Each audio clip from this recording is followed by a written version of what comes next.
to the ScamSlam channel. I'm here to bring you content from both shady and some not so shady individuals on TikTok.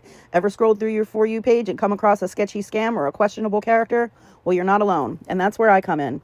On this channel, I'll be diving deep into the world of TikTok to expose scams, scammers, and problematic content to steer clear of. From beggars, scammers, fakers, liars, abusers, and awareness creators that you watch, I'll be here to share it all.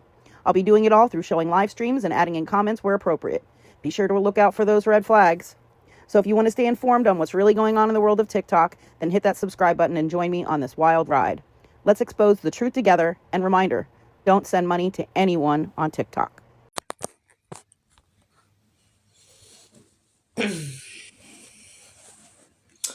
So,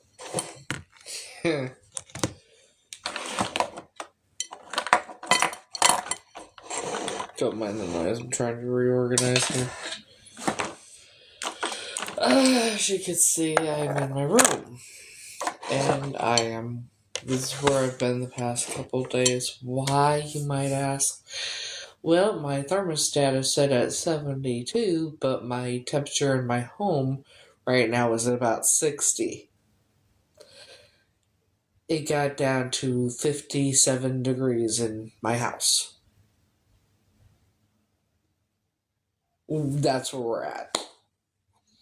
My room is the warmest room in my home, so I have my TV, I have my side table here, and yeah. So much fun. Fuck. So yeah.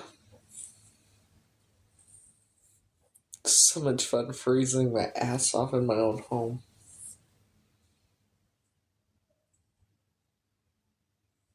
Wonderful. I've even at times went and put my foot against the heater to make sure it was actually fucking working. Okay? It's fucking cold. Yo. So, and when I say it's cold, it got down to like 3 degrees and felt like negative 14. The coldest day in 6 years. The coldest day in the past 6 years. Today. And yesterday. So, yeah, fuck this shit. Fuck this shit. No. I hate this shit.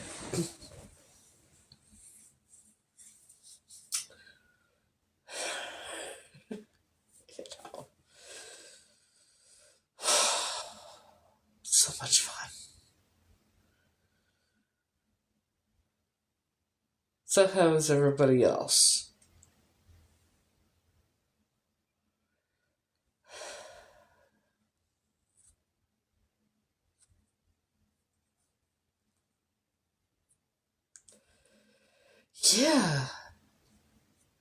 Yeah, to the Elon Musk scammer person, the one pretending to be Elon Musk, please kick rocks. I don't DM scammers. Sorry. Nor do I have anything to do with scammers. Lord have mercy.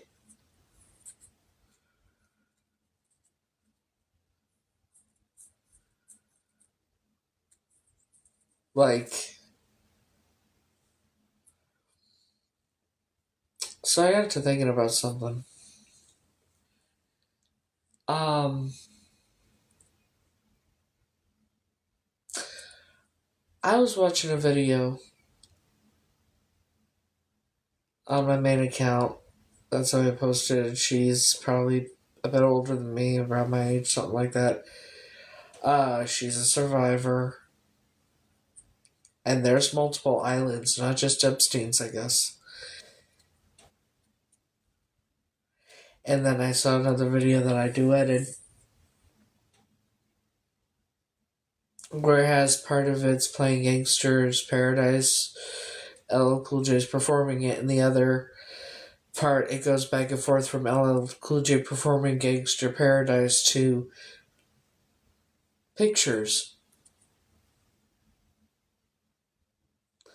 of Epstein, Clinton, and a few others, and then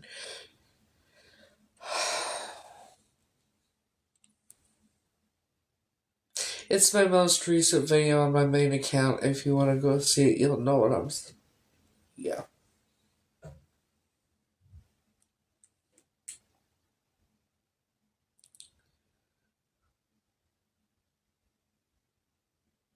It's time for justice.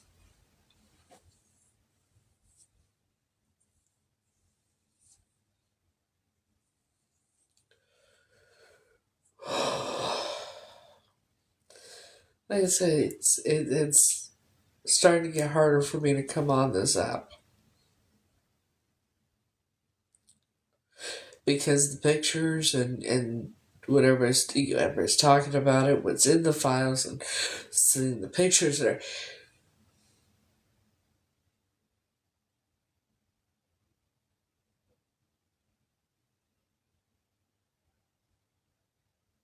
It's shit I witnessed and experienced. What people don't seem to realize is this has been going on for hundreds of years. Not just with, it didn't just start with Epstein. That was just a more permanent, obviously a permanent place that they could just go whenever they wanted to. But it's been going on for hundreds of years.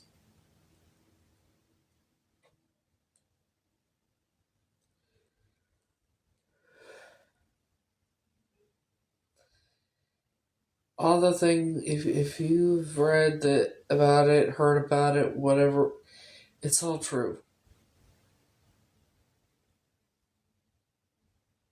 It's all true.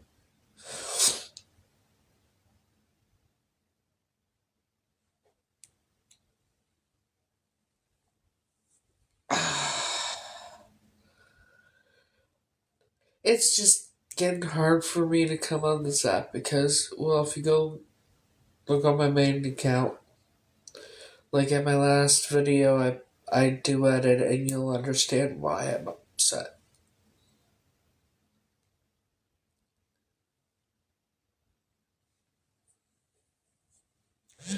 It's like,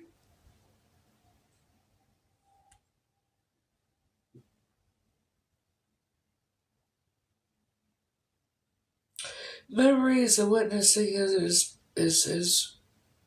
really, really bad. And then having to see pictures of the shit.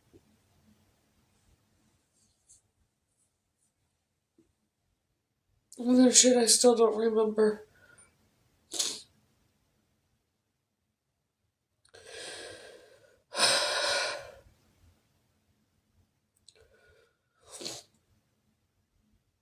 You definitely don't want to. But I will tell you what it is. I did a duet. It's of a video where it goes with LL Cool J. It'll go from him performing "Gangster Paradise" and it's singing the whole song playing throughout the video. To then it goes to a picture of Epstein and like Bill Clinton and others with bodies wrapped in sheets with ropes around the necks and that.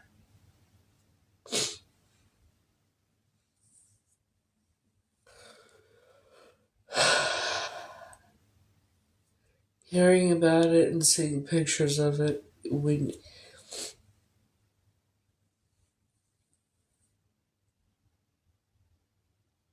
everyone is horrified by what they're seeing and hearing.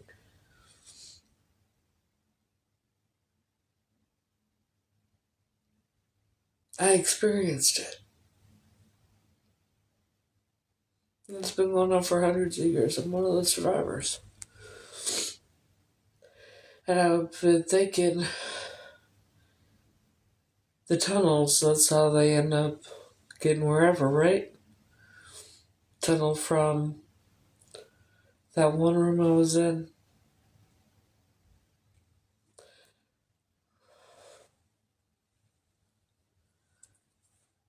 Well, Kathy, were you one of the victims? Did you survive horrific shit like that and see others go through that type of shit? Go watch the video, okay? My main account. Go watch it and look at the pictures.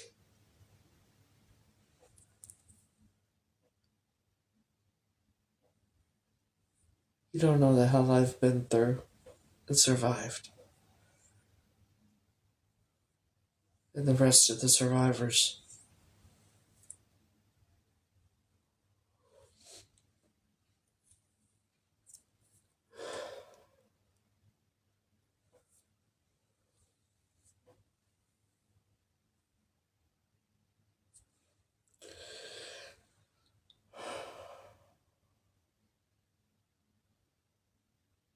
I wonder how many of the other survivors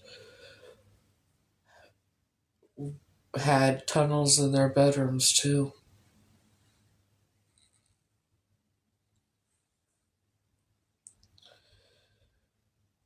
The tunnel with the religious murals painted on the walls.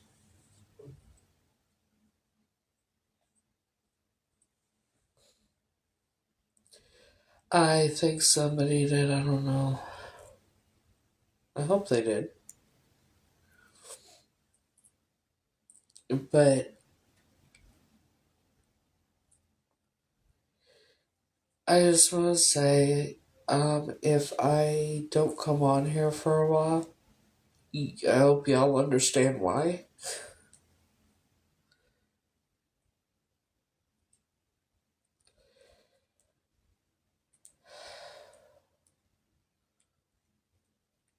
No, you're not the only mod. Sandra D is a mod too. And I think I have another mod on here, I'm not quite sure.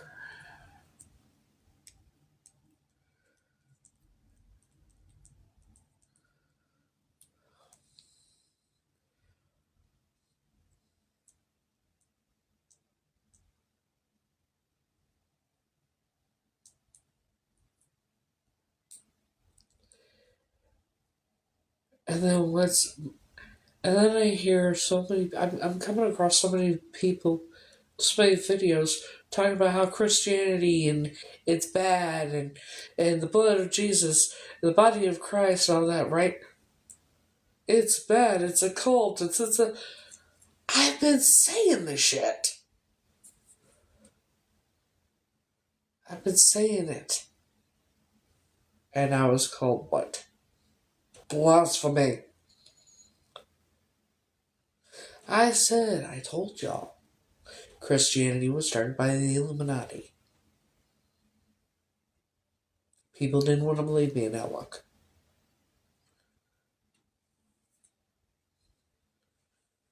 Don't say shit, just fucking say it. Because I knew once I said it, the backlash I would get from saying it. But now look. Now look. Everybody's talking about it.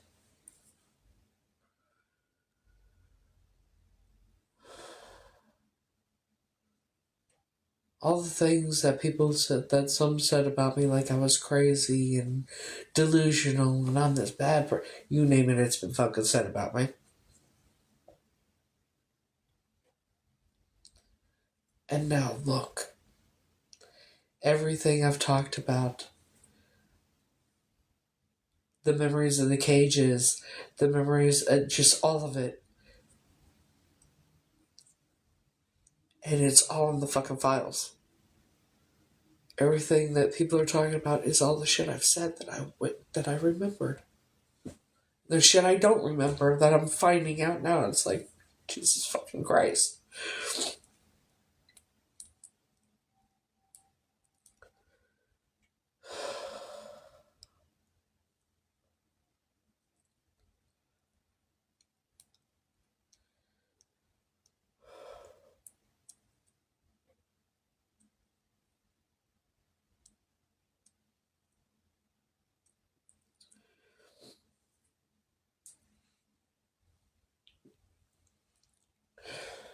I keep taking my glasses off and on because I have a headache, and Whether I wear my glasses or I don't wear them, it gets worse. I keep thinking one way or the other it'll get better. I've already taken ibuprofen. But no stress.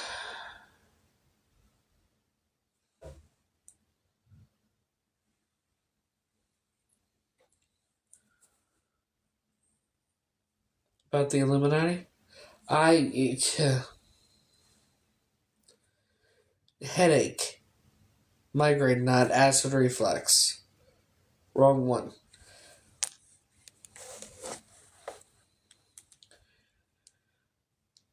One of the leaders of the Illuminati's granddaughters kidnapped me when I was little.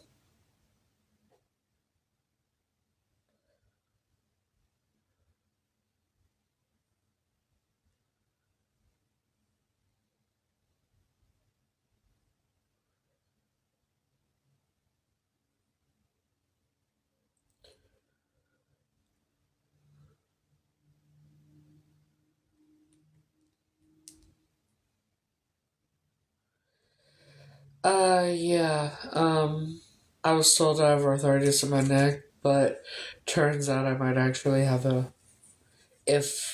I'd probably have this eye condition called strabismus, and if I do, it's just more evidence to my real identity.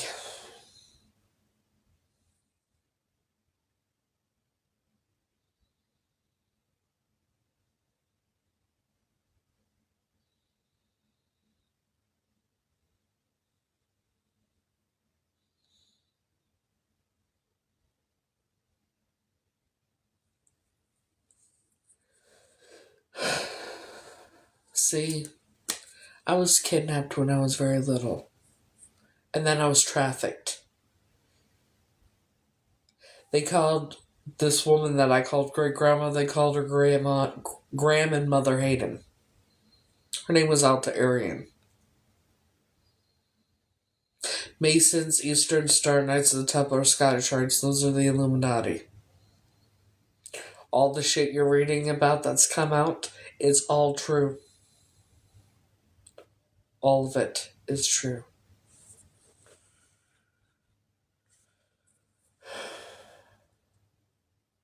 Have my what checked?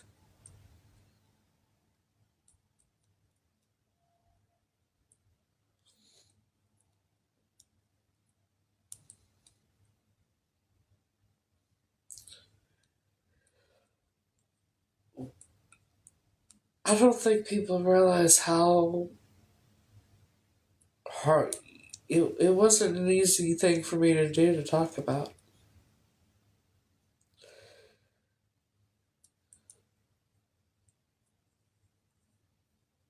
I was kidnapped from my real family. I have on my thyroid, I have an autoimmune disease called thyroiditis, aka Hashimoto's disease. So stress and everything makes me tired, whereas I get worn out very easily anymore.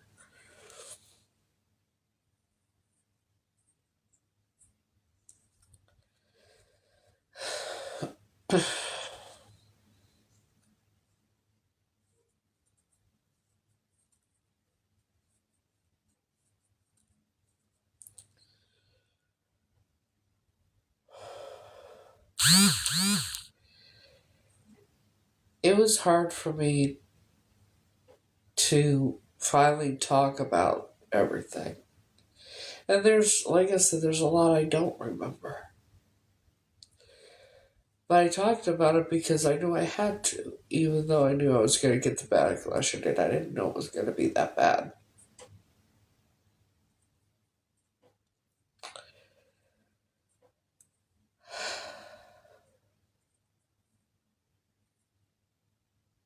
I didn't know that I was kidnapped or anything until that bitch said something. I just had suspicions my whole life.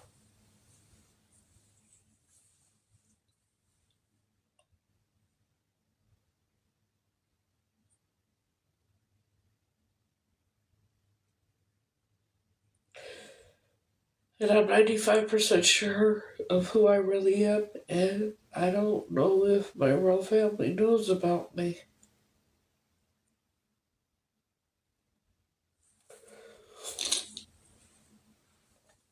And all I want to do is have my real identity and reunite with my real family and get justice. You know?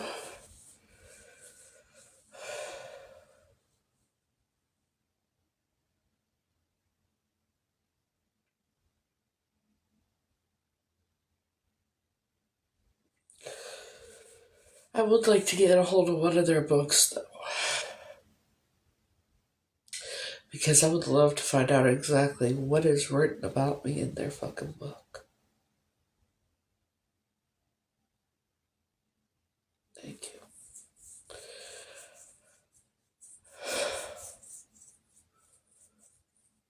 I've had unaliving threats after one member from South Africa reached out to me, and they've been trying to get people to join and all that shit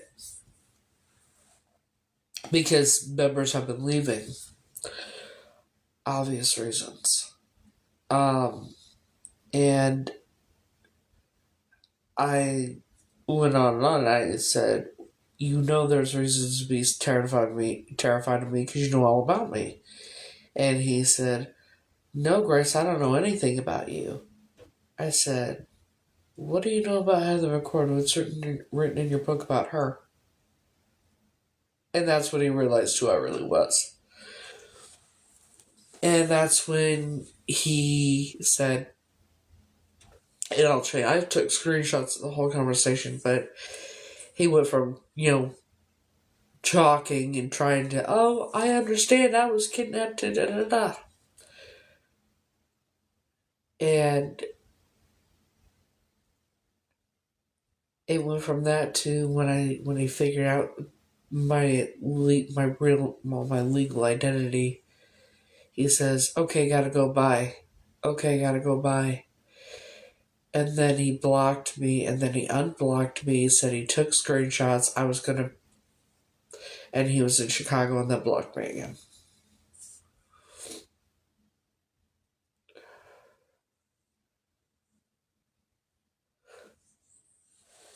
That family is not my family. I'm not sure what you're not comprehending about that. I was a replacement.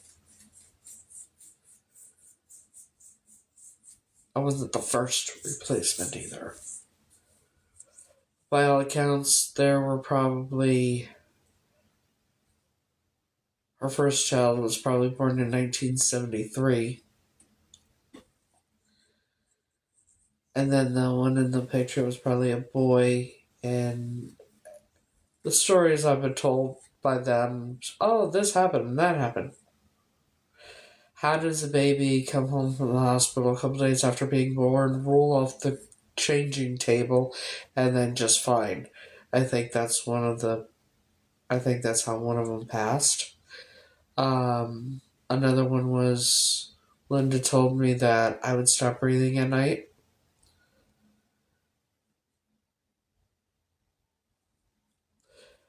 What are you trying? Like, I'm confused on you, Jane Marie. Who are you?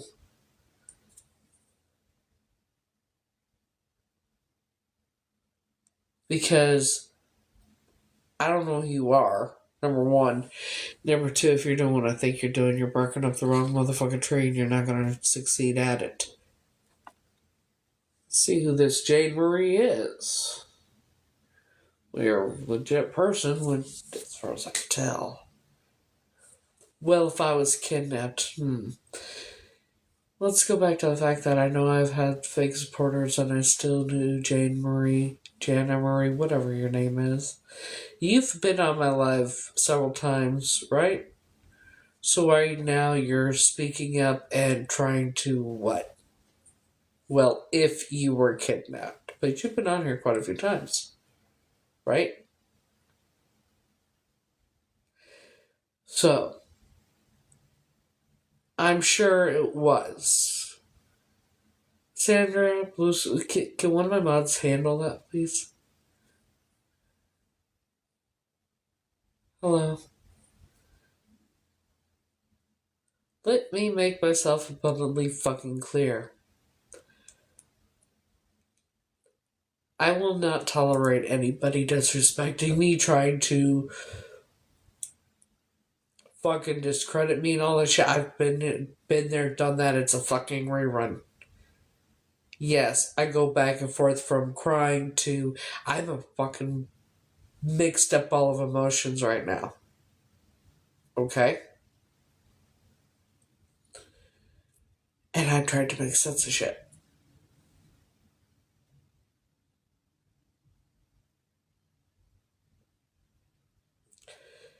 And I know that Jan, or whatever the fuck her name is, that just got blocked, has been on here multiple times. So and then to say, well, if you were kidding, well, if you had common sense, you wouldn't have said shit. That's just my opinion.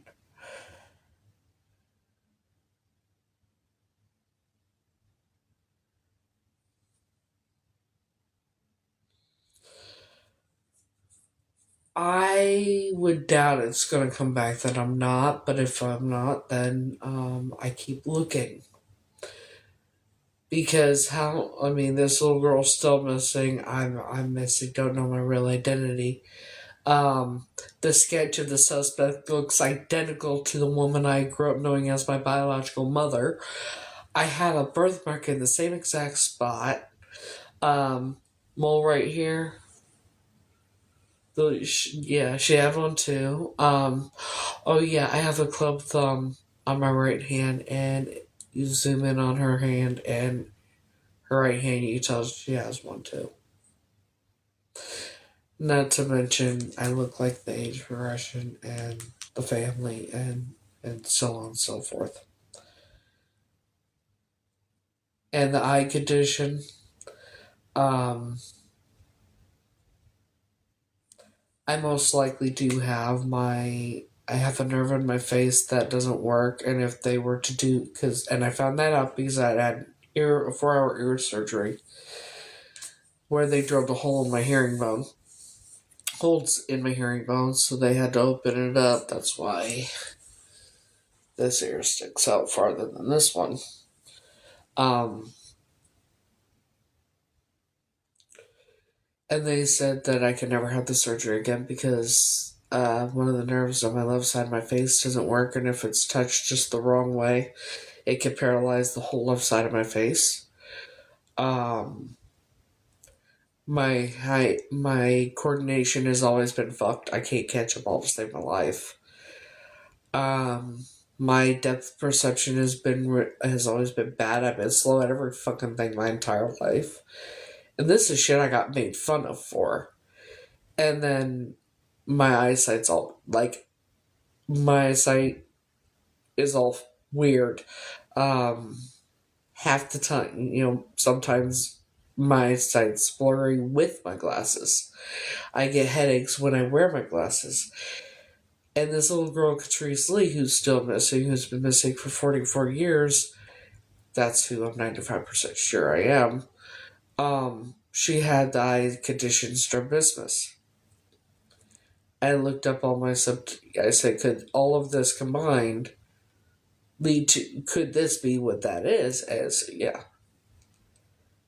And I'm going to see a eye specialist next month after, because I'm having the surgery to remove my stimulator on the 20th, and then in March I go to the eye specialist, and they will tell me if I have strabismus in my left eye or not, because Catrice Lee had strabismus in her left eye, and all my problem, like the nerve in my face and everything, is upside. And yeah, you get a lot of migraines with the eye condition too, from what I've read. So I'm going to find out if I have the condition. Did I ever have eye surgery? Because they did have me wearing glasses for a time being. So I don't know if I've ever had eye surgery, and if I did, it would have been when I had my tonsils removed. which I would have been young at the time. I don't remember. They said 2.5. And my tonsils removed when I was 2.5. I don't remember clearly. Um,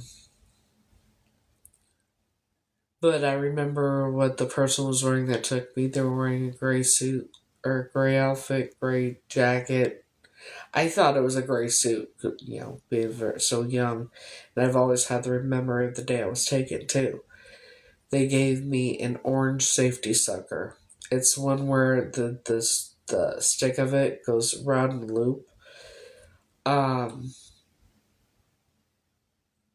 there was a white building on the left side of me, and it was a grassy, and I ran up to the person. They handed me the sucker. I put it in my mouth, and they picked me up. The person had short, dark hair. And the next thing I remember, I was in the back seat of a car, and everything was very bright, and I was really, really hot. And I heard the two in the front seat. It was Jack and Sue in the front seat of the car having the conversation. The seats were bench seats. They were tannish goldish color, and I think the car may have been a 1981 Oldsmobile Cutlass Supreme. I don't know why, but something similar to that. And I think, if I remember, it may have had ashtrays on the back seat, on the backs of the seats. I can't quite remember, but I know something about the word gold or the goldish color, beigeish. It's weird, but they were having a conversation in the front seat. She said, "What if she remembers?" He said, "Don't worry, she's too young. She won't remember. Just make sure you take better care of this one than you did the last ones." She said it wasn't her fault the baby fell. And he said he didn't believe her because of the first time. And they started arguing. He hit her, and I passed out.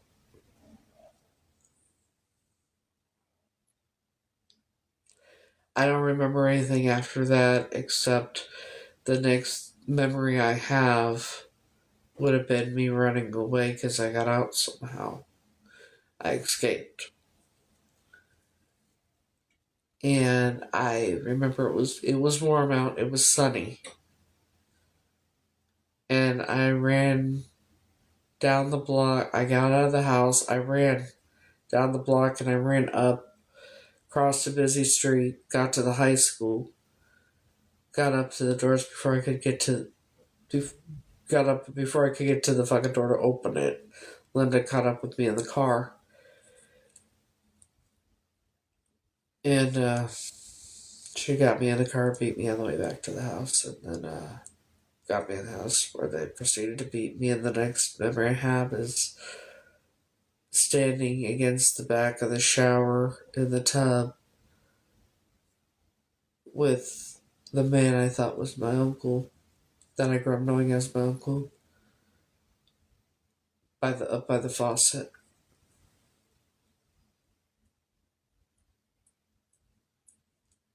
The next thing I remember, that's only a couple seconds of a memory. I don't remember.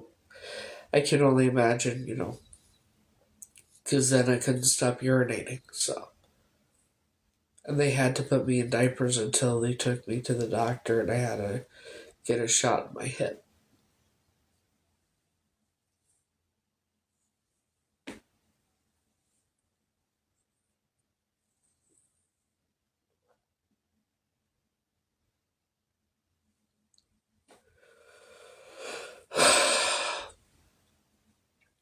And that's what the family that I grew up knowing as, that I thought I was related to.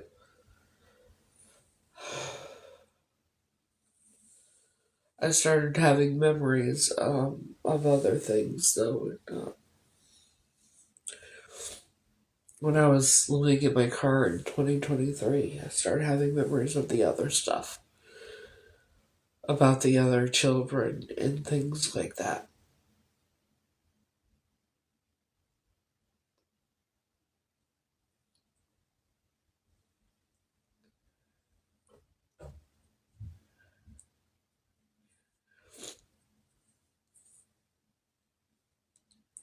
Wish I could see without my goddamn glasses.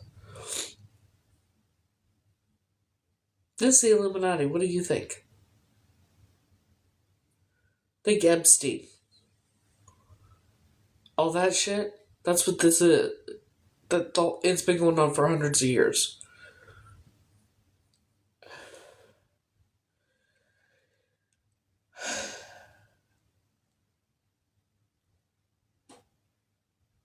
I'm guessing it happened.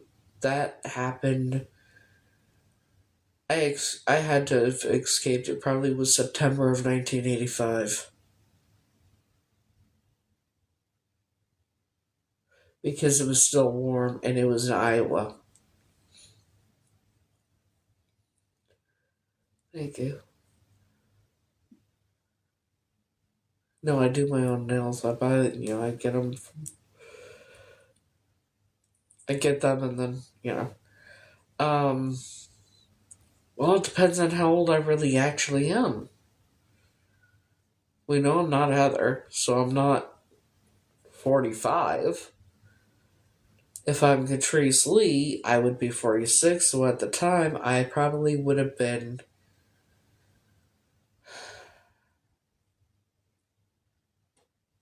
5 going on 6.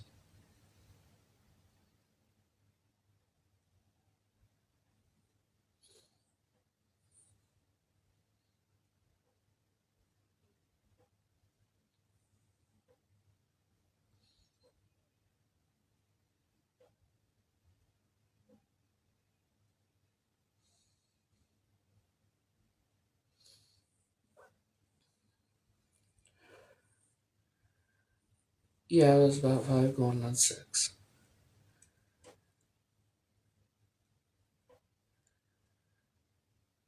What report?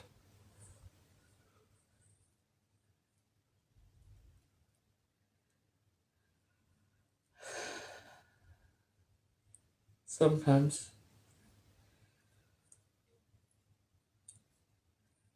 I'm not gonna keep it in. I'm gonna expose every fucking thing that those motherfuckers did. I'm not gonna protect the fucking evil monsters that they fucking are. Make sure the whole world knows how motherfucking evil they are.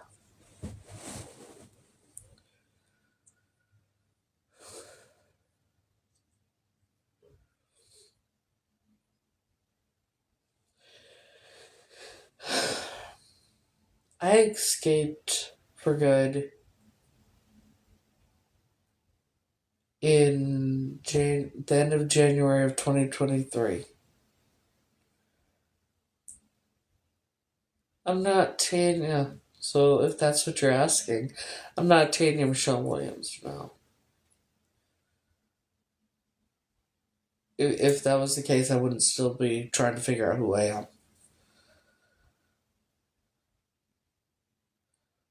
Oh, once I prove who I actually am, it's going to be a lot bigger than that. Yeah, that's... Especially for my backup account, that's strange. Here's my question, because I'm not stupid. Far from it. How many people here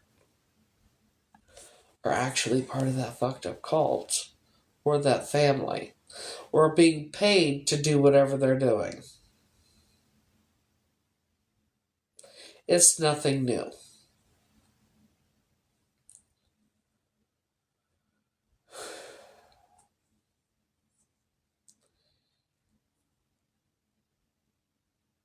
I don't know. I've reached out to journalists to ask for help.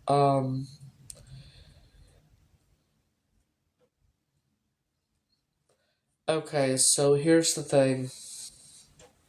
What new people don't know, but you can ask. I survived being sacrificed. I didn't know there were other survivors. But I've been stalked, harassed, and everything else. There is a bounty on my head. Whoever can get me shut up. Whoever can shut me up.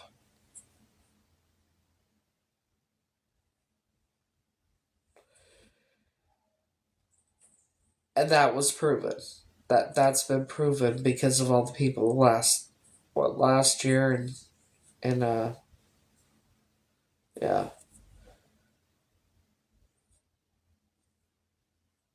What some people don't understand is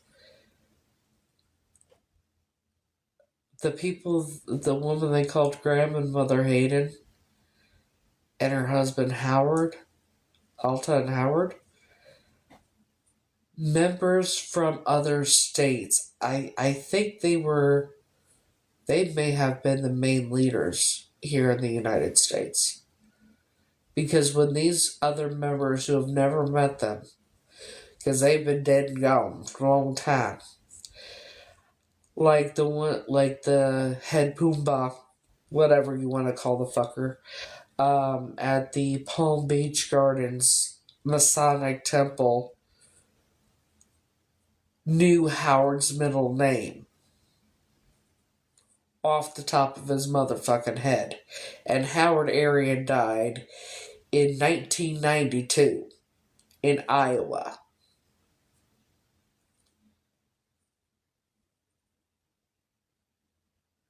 And they know all about me.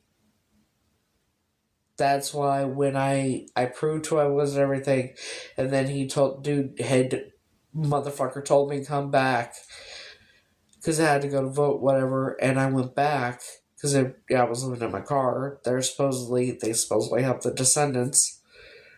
And this was in 2023 before I knew exactly how bad it actually was.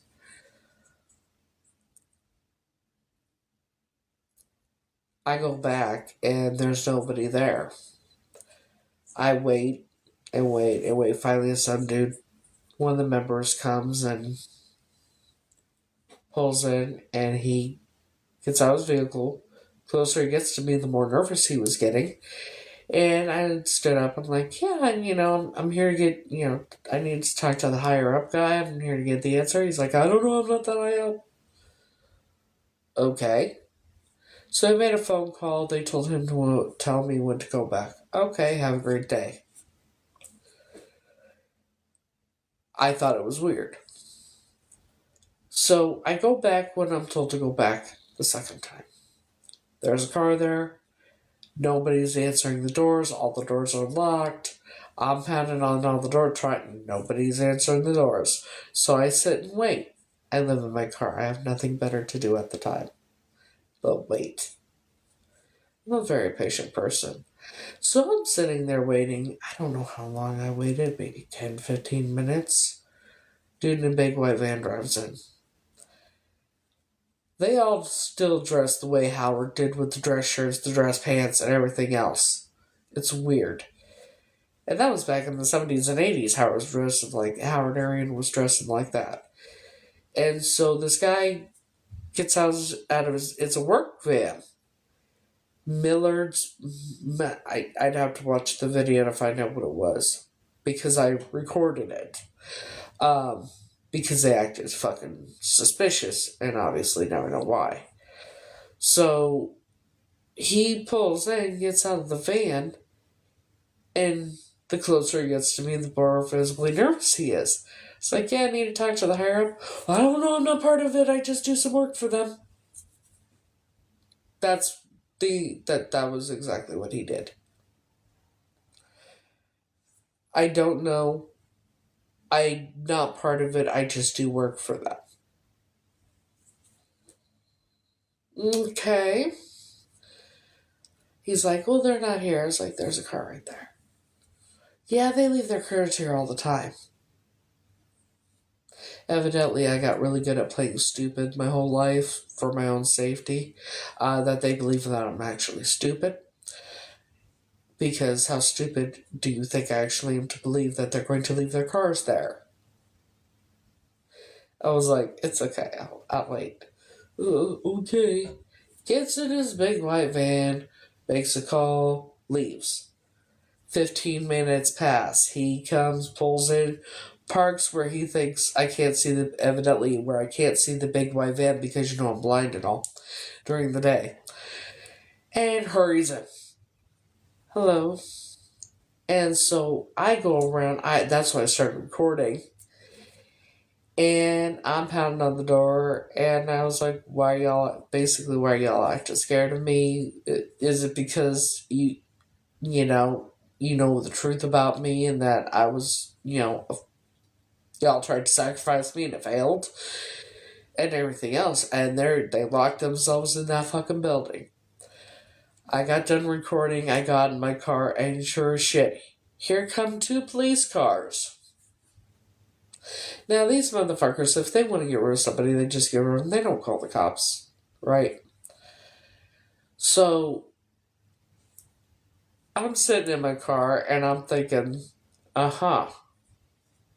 Because I'm not stupid.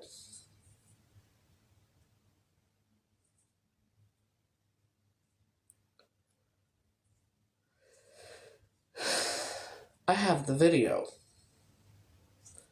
So,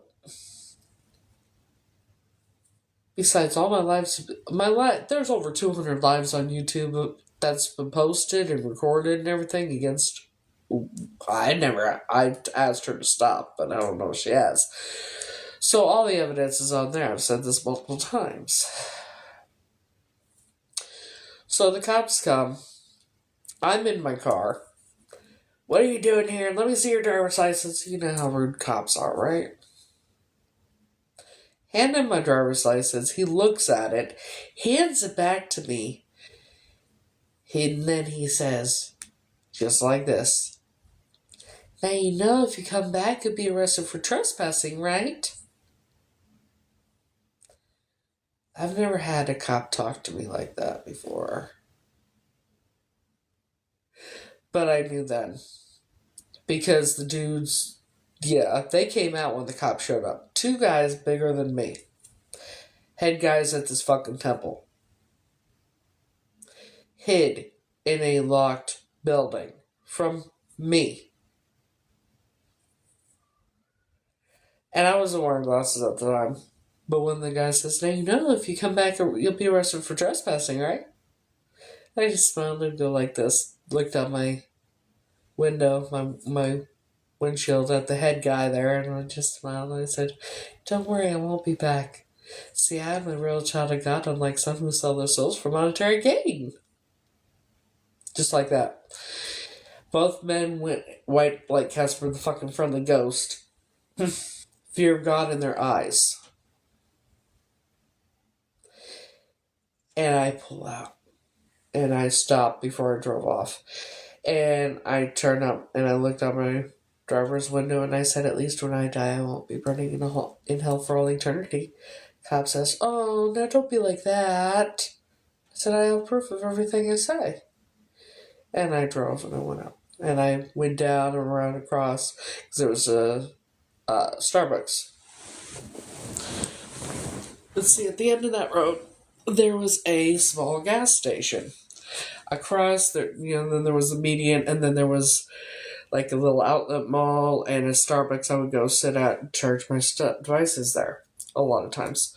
So I went around, went to Starbucks, got my stuff, got all set up, started charging my devices, and I just happened to look up, and here come the cop cars, right?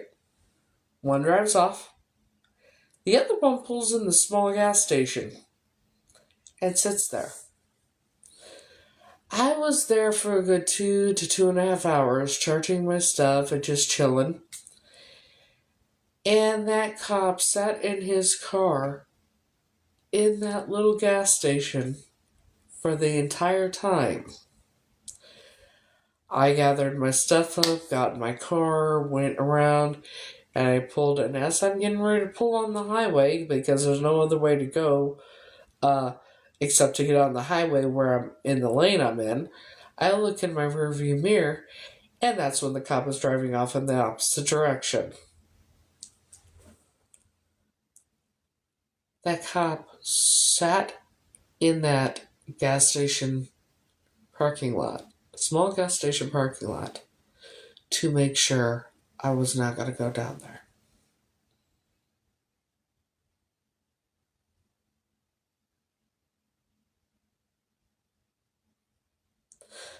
I have called the Masonic Temples, Knights of the Templar, Scottish Rites, and Eastern Star.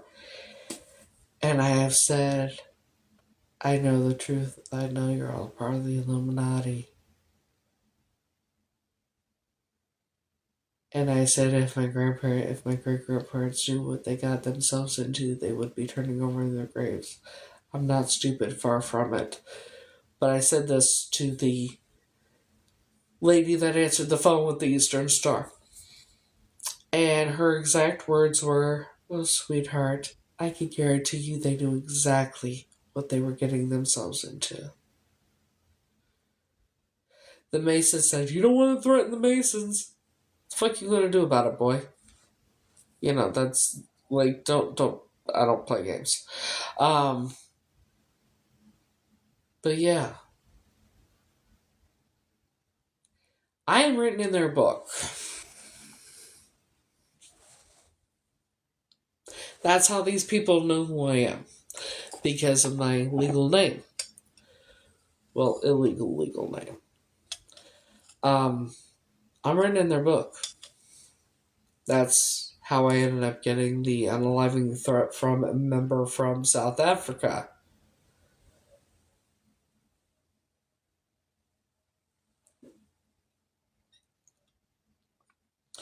Alta and Howard sacrificed their firstborn.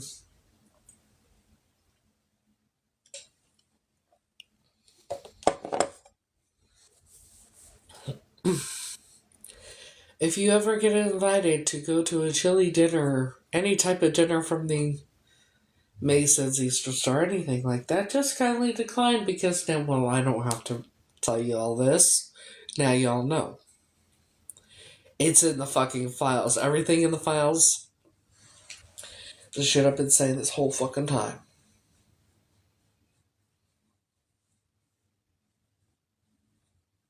Haven't I?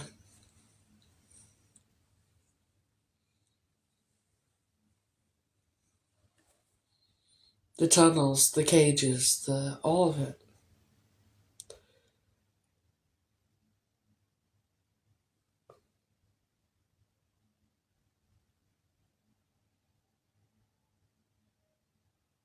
They branded me.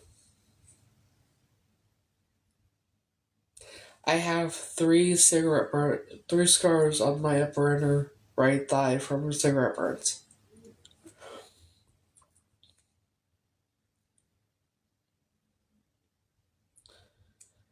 I've had nurses tell me that when they've seen the pictures.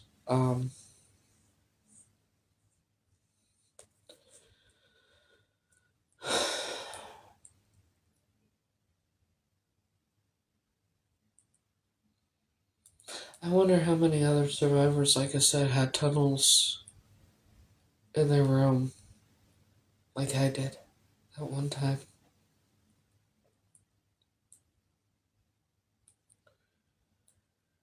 All I remember is it was behind, it looked like it would have been a closet, but it wasn't. The stairs were, like, if you're facing it, the stairs were on the left side. There were like 3-4 steps up and then a landing. And then there was a door. And I was always told not to open that door. I'm a natural born detective or some shit, because I always have been. I opened the door. It was a long hall and religious murals painted on both walls. And really pretty murals.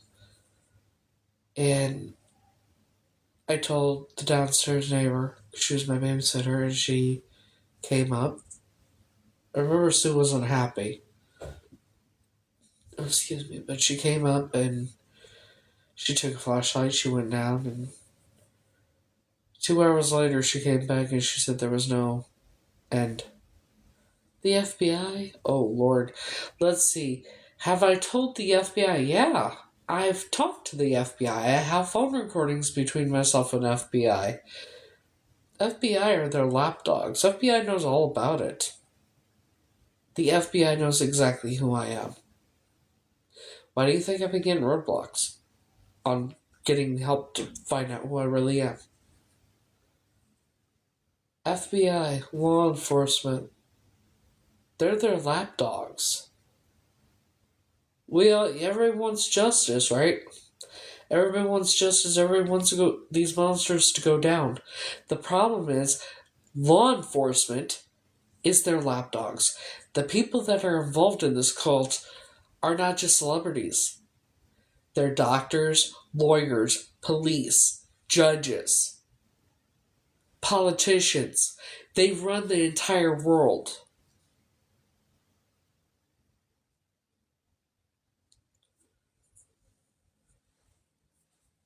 These motherfuckers run the entire world.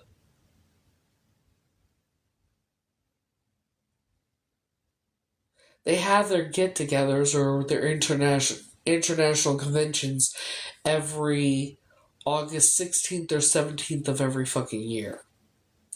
FBI knows who I am. I've contacted them several times. They've said, one laughed at me. One said, "Oh, so now you think you're this person?"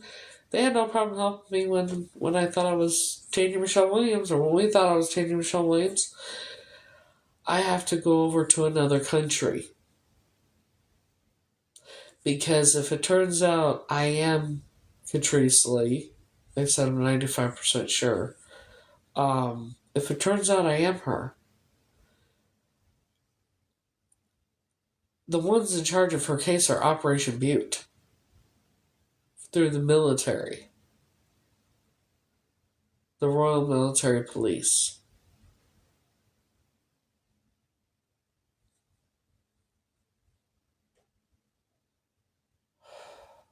Catrice Lee's father was a sergeant major in the Royal British Army when Catrice went missing on November 28th, 1981, on her second birthday from the Navy in West Germany.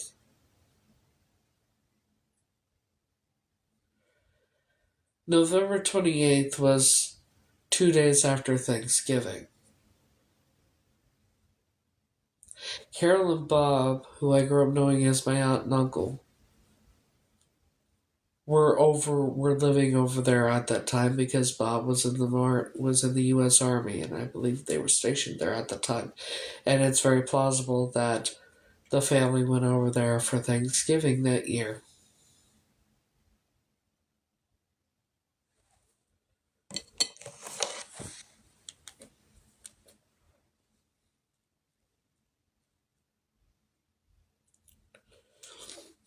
Let's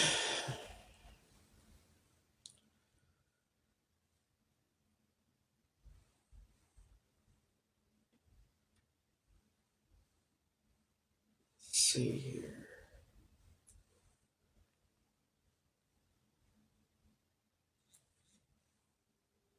So this is the suspect that took Catrice Lee. This was done a year after the disappearance.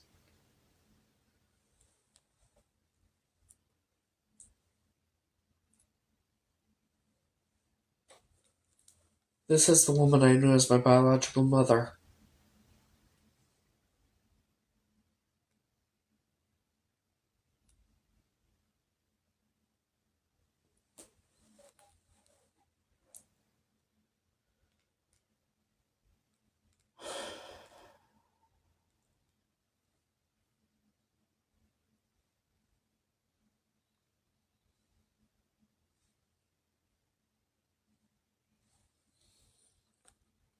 Oh, for fuck's sakes. Yeah, this is my backup account.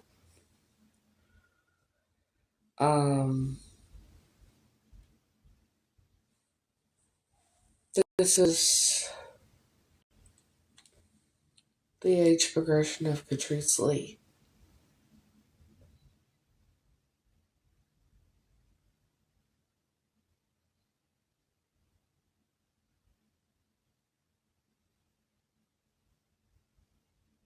This is the age progression of Catrice Lee.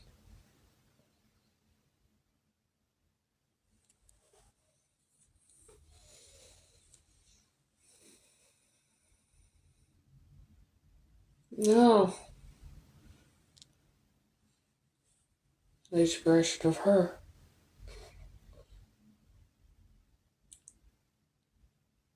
That's kind of creepy. Uh, like,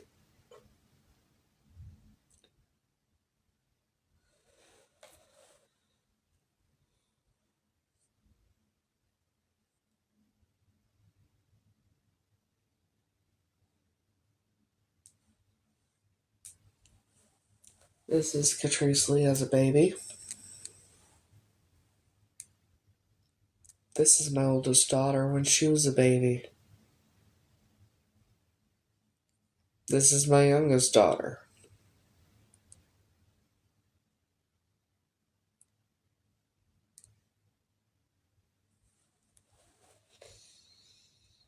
Well, yeah. I still have it, don't I?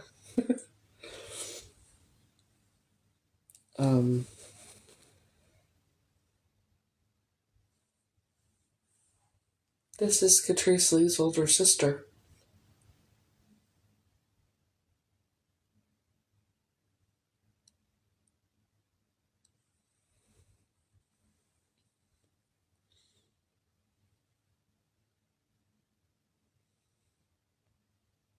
Hang on.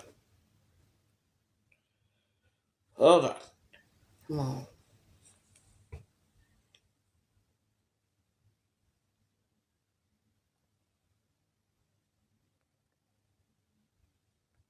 Okay, now Val's a mod.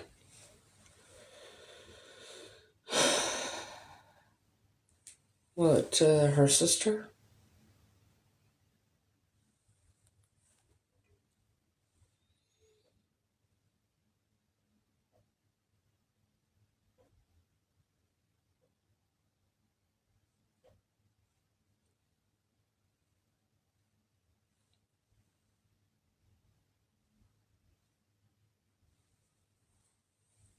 That's her parents. After the disappearance.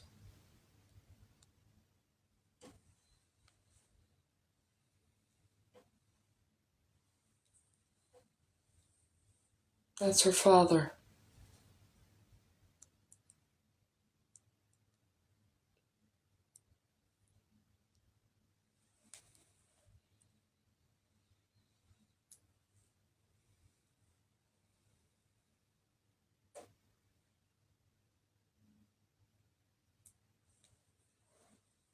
That's her mom.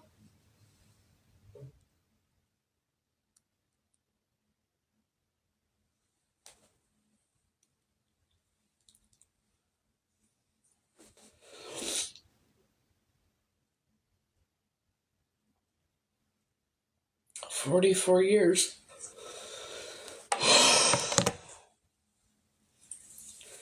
Well, first I gotta have surgery and heal from surgery and then go over there. And then when I get over there, say, yeah, I need to talk to the military police and these other people. And they ask why, and then I gotta tell them.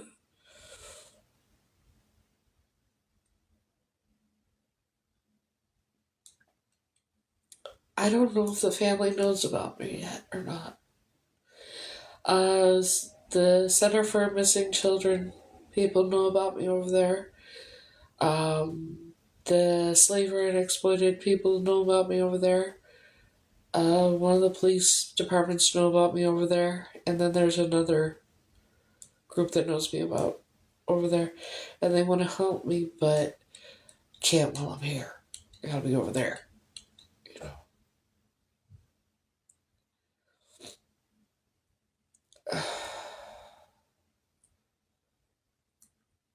I have proof that FBI and them won't do anything to help me too. I'm not reaching out to the family. You realize there's been about 100 people who have tested to find out if they're Catrice or not. And some have harassed them badly. And they've been through enough, and I'm not doing it that way. I'm going about it the proper way. in the right way. Because I don't want them to have to go through any more than they already have been going through. And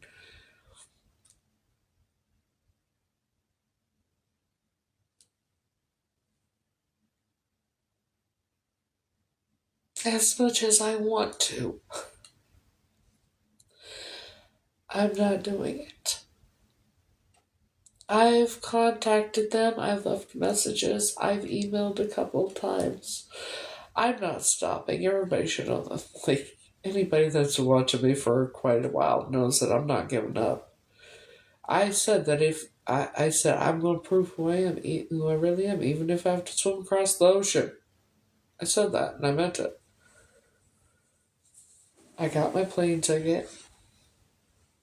Now I just got to, I have the money to for when I stay over there and everything.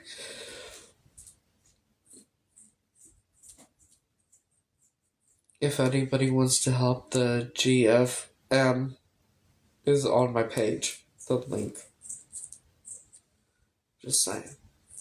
But I've said multiple times, even if and I appreciate any help that comes my way. But if I don't get any more help, I'm gonna do it, regardless.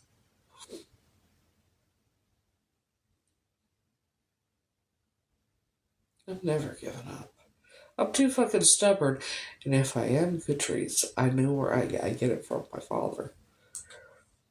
And I was thinking about something too, because I remember asking Sue about my father so many times when I was little, when I was younger. And it was probably because I was a daddy's girl.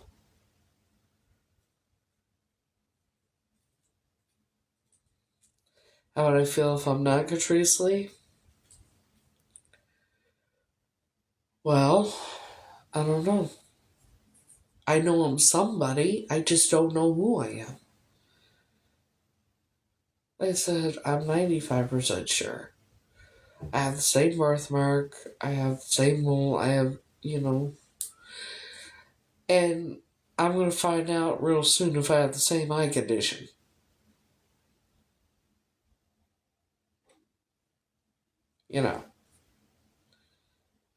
And only 2 to 3% of the population have a club thumb. I have it on my right hand. And I can't show it on here because I get flagged and shit, but the picture of Catrice Lee, if you look it up and you zoom in on her right thumb, it looks like she has a club thumb on her right hand. Because a club thumb, your thumbs are like this. This is my club thumb.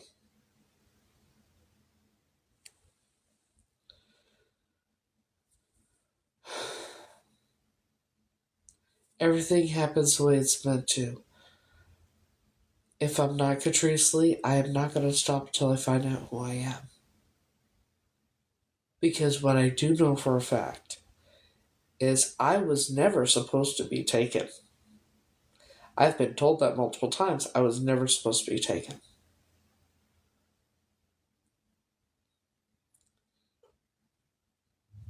And all I want to do is prove who I am, find out who I am, prove who I am for sure, reunite with my family, and I want justice for myself and all the other children, all the other victims.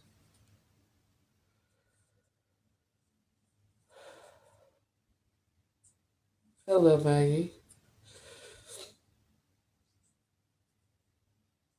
That's why I go by Grace and Grace Marie, because my name's not Heather, and it feels weird it's always felt weird being called Heather.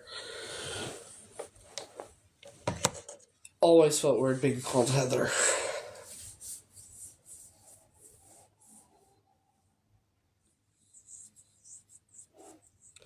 Sue used to tell me, actually, they all told me that she used to tell me she was going to name me Jennifer Lynn. It was always going to be Jennifer Lynn, and then they said, then I was born, it's a girl. Oh, it's Heather Green Lane. I have no idea if Jennifer Lynn was one of her children that she had, or if I'm not Catrice Lee, is Jennifer Lynn my real name? And where did I go missing from? Where am I really from? Who are my parents? Have they been looking for me?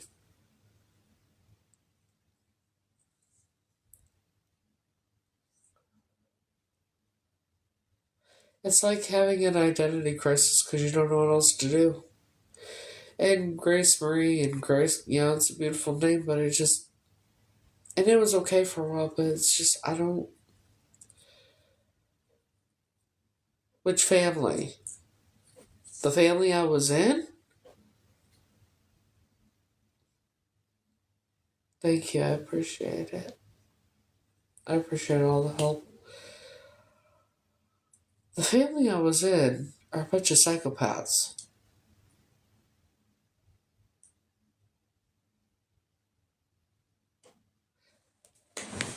What have you read or heard about the Epstein files?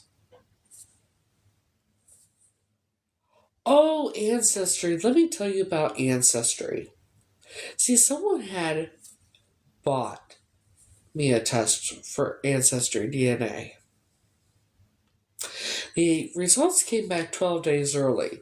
It said that it showed me being Heather. But I've already had it confirmed by 2 law enforcement agents, another person I've known for over 20 years that's actually part of that cult. I had no idea, but and then someone entwined that cult because they were a victim too. Confirm, I'm not Heather. There's no possible way. Doctors have even admitted that there's no way because of pictures. So, the test results came back for my DNA 12 days early, said I was Heather. Here's where it gets interesting. It listed, had all these people that it tied me to, like Smitty's family, who was supposedly my biological father, according to Sue and them, and then that family. You with me so far? I knew something was off. I knew. At first I took it at face value, but then things just, I don't know, kept nagging at me. And I looked at the where your DNA comes from, your ancestry or whatever. See, Sue's family, they are direct descendants of like John and Priscilla Alden. So there would be more than like 10% England in her DNA, don't you think? So that's strange. Along with it had my youngest daughter's first name on there, but the wrong last name. But I looked at hers, the one that said it was my daughter, and looked at her, her father's DNA. My first husband, her father, was Italian. But there's no Italian in her DNA. It said like Iceland, a little bit of indigenous, South America, but no Italian. But my ex-husband was Italian, John Anthony. You can't get more Italian than John Anthony. Okay? Like, he's Italian. I can't help that. So I knew something was weird. And I'm like, this is really weird. Couldn't figure it out at first. And I talked about it on here, and so then I got a message, an email saying, great news, we got more info about your ancestral history, whatever. I looked, it just added more percentage of England to the mother's side. And that's when I DM'd the guy who's in charge of the DNA testing that. I said, I know my DNA was never tested. He DM'd me back. He said, you came up as a match to my daughter, EB. I clicked on it, and it says, you and EB are fourth cousins or third half cousin once removed on the mother's side. The mother's side being my abductor.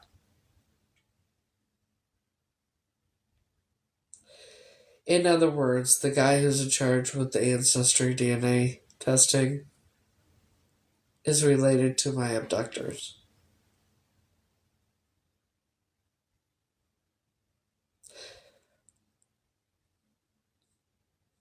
My DNA was never tested through Ancestry. They did it because they thought I would leave it alone and just drop it and take it at face value. If I did an Ancestry test that they put on there, whatever they put on there. So and when I found out what it said, oh yeah, when I found out how it showed that we were supposedly related, I said to him, I DM'd him, and I said, now I know why it was never tested. You're related to my abductors. Don't worry, it's already been confirmed that I'm not Heather, and I will be proving who I am. Don't you worry about that. No, he read it, no response. I requested for the DNA to be removed from the system, canceled the membership or whatever, the account. And what's weird is when I put the digits in, it automatically connected to one of my emails. I didn't sign up for Ancestry, so that was another strange thing. But, so, I got rid of it and everything, right? A couple weeks passed, and something just kept nagging at me. I'm like, well, just to see. So, I started a new account, different name, and, different name, different email. So when you start those accounts, you can look up names of people, right, that are on there, right? I looked up the names of the people that supposedly tied to me. All of those accounts that were tied to my DNA supposedly are all gone. Every last one of them have disappeared from Ancestry DNA.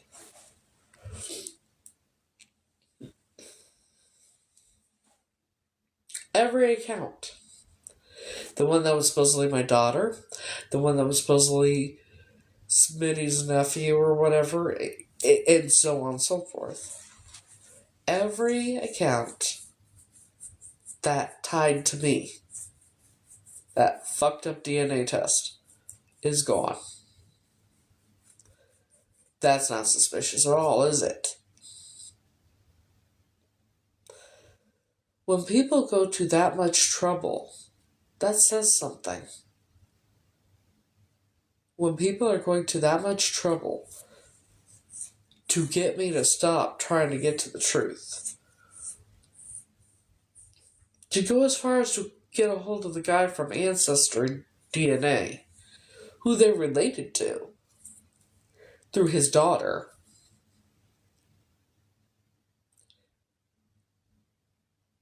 just to get me not to continue to try and find the truth.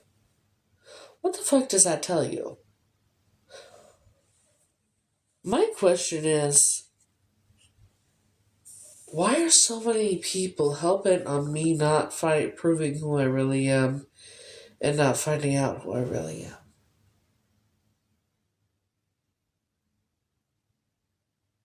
FBI, police, missing and exploited children's unit here in the States, Ancestry DNA. Why are all these people hell-bent on me not proving who I actually am? Is it because I was the only one that was never supposed to be taken? And my DNA is the key to taking these motherfuckers down once and for all? It could be.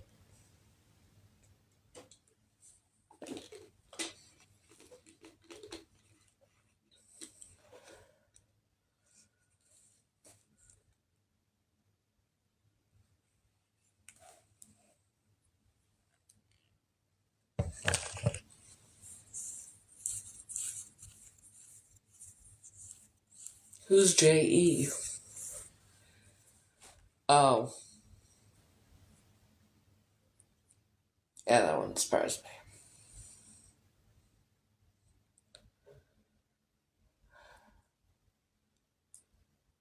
That's the thing, this shit's been going on for hundreds of years.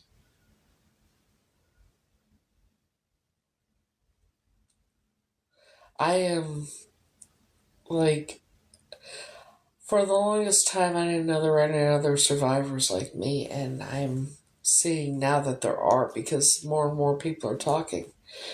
And I've been sent videos by by some people of these other survivors, and I watch and I listen I watch their videos and I listen, and it's like watching somebody talk about what I went through and talk about my life and that, and and the things that I went through. It's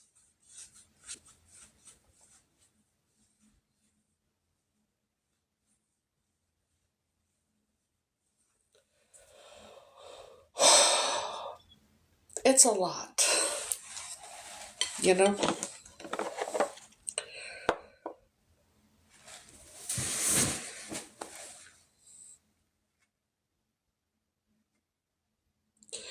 And in my mind, I'm like, is this real? Is this really happening? People are actually seeing the truth finally, and I'm and knowing, because when you're with people like that and they brainwash you and shit like that, and to believing that you're crazy and your memories aren't real. And then you question yourself. No matter how long it's been since you've been free, you still question yourself. Are your memories actually real? Because this shit's horrific. Did you really go through that? And then you second guess yourself. Maybe that family was right. Maybe I really am Heather and I am crazy and this, but I'm not. And it just,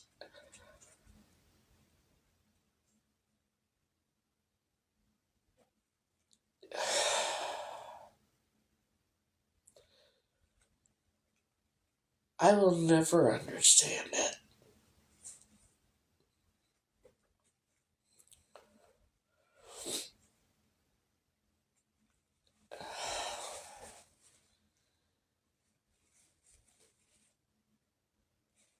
I think the reason I'm able to, I guess process it like you said. I'm still trying to process it. There's no I've processed it. That's not no, that's gonna take a long time. Because I keep realizing things and remembering things, and which is I wish it would stop. It won't. My whole life, I've had to be strong. I've taken care. Like, best way I could put it is imagine living every fairy tale, every princess fairy tale, except the Grimm Brothers version, the Brothers Grimm version. And every fairy, even Alice in Wonderland.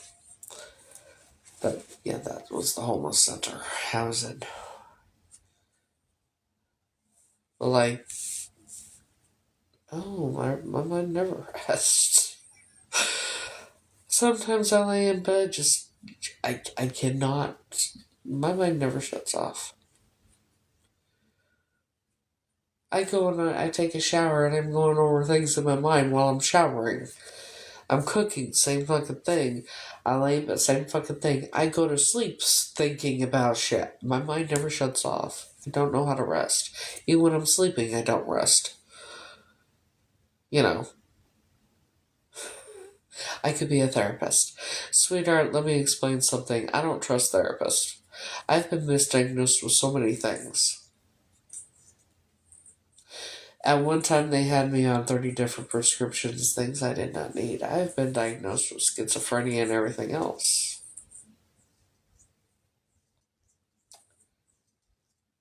which I don't have. And I knew I didn't have it. And the reason is because what happens when someone who has schizophrenia does hardcore rugs? It intensifies. The paranoia, all that intensifies because that shit will make people paranoid anyway, right? And I'm talking about M, for example, right? It never made me. It never made me paranoid, nothing.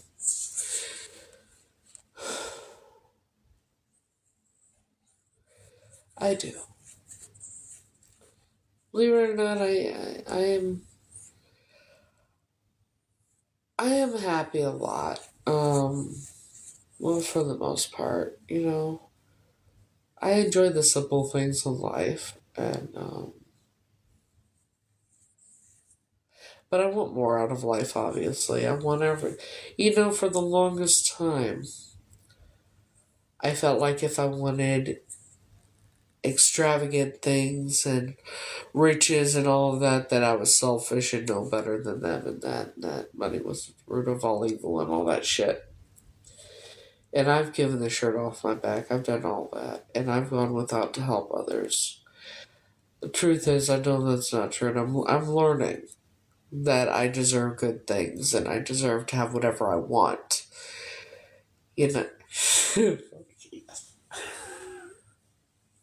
Frankie, obviously. He's the one thing that does make me smile no matter what. Was it the other night? I think the username they use is Pookie.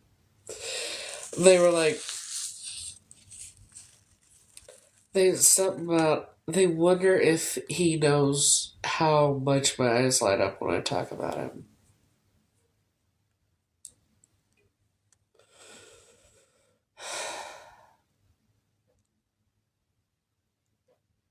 The one man I am head over heels madly in love with, and I have only felt this way about him. See, other people, they make my skin crawl. I don't like physical affection. Obvious reasons. For the longest time, just anybody touching me made my skin crawl, and sometimes still does.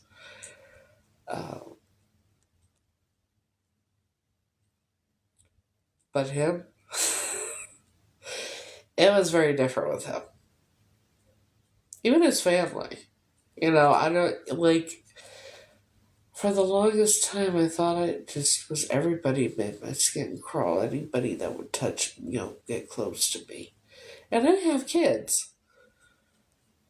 But I'm talking about, like, every guy, every significant other I had, and no matter who it was.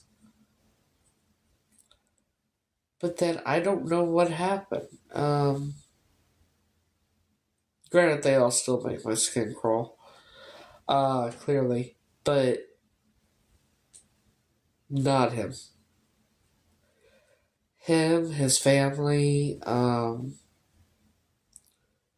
hugged his mom and his dad and his sister and that before, and, but the only one, like, everyone used to make my skin crawl, and then Frankie, that was different. He doesn't make my skin crawl, obviously.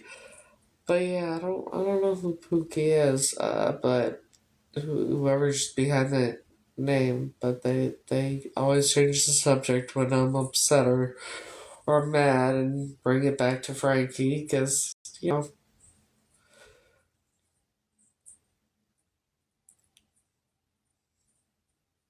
I don't know. Maybe.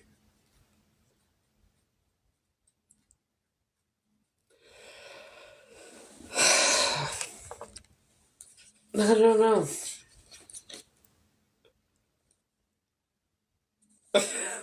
Well, I know he watched. I did know I always.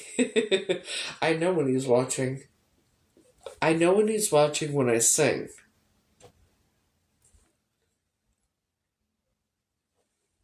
And you know when he's not.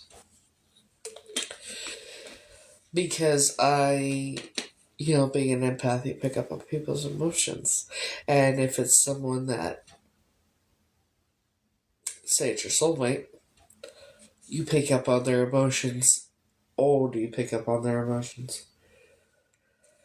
I know when he's mad, when he's sad, when he's happy, when I can feel it.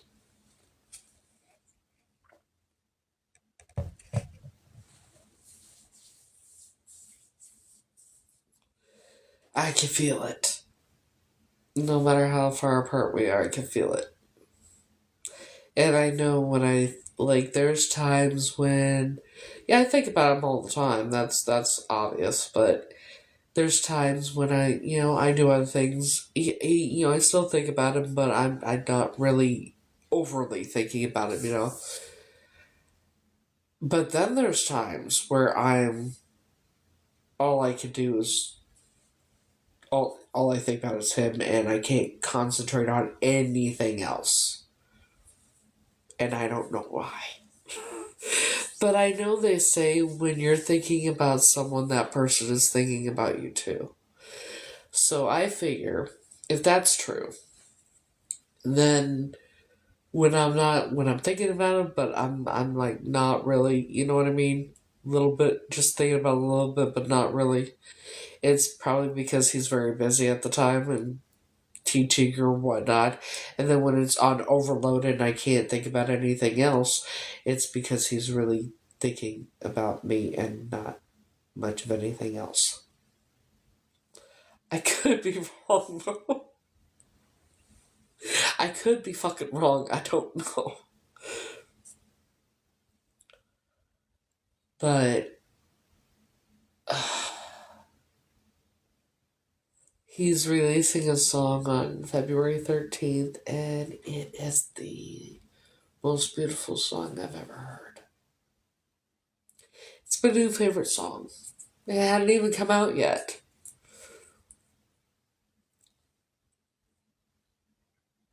And it's like the perfect wedding song.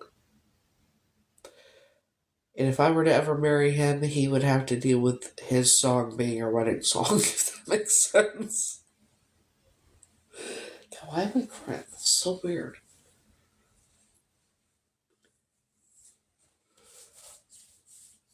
But I am super excited for this song.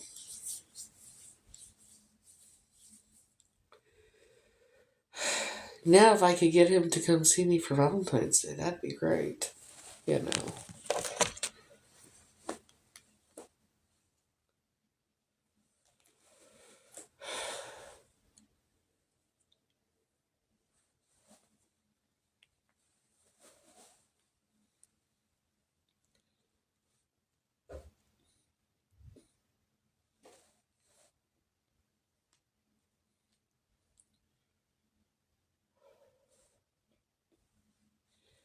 Let me play a clip for you.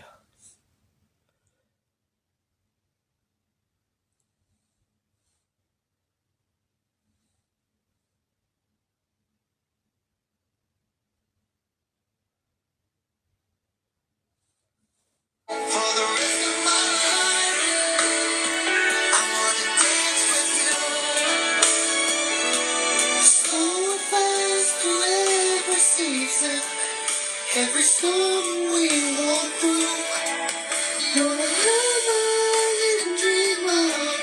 You're the wish I never knew. For the rest of my life, I wanna dance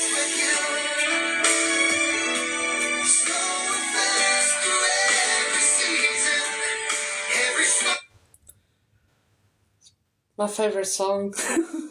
It hadn't even come out yet. It's my favorite song.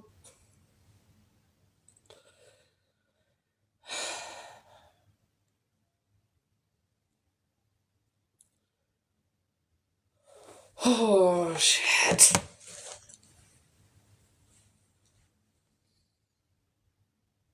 I miss him. Frankie Zaffarino.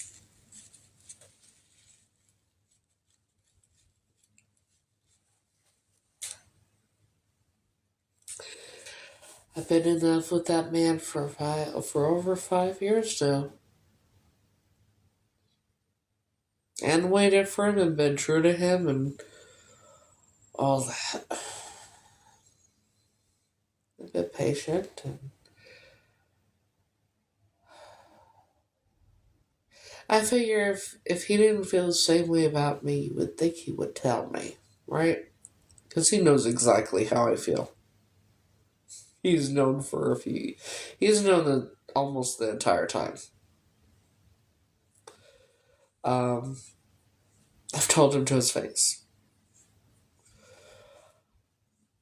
And I've also said in a DM, I said, if you don't feel, I said, you know how I feel about you. If you don't feel the same way about me, just tell me. Tell me to my face. You tell me over the phone. Skywrite it in a message. Just tell me. The man left me on red. Has not once ever told me he didn't feel the same way.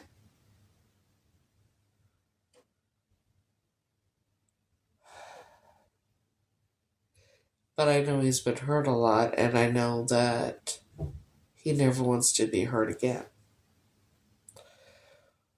So,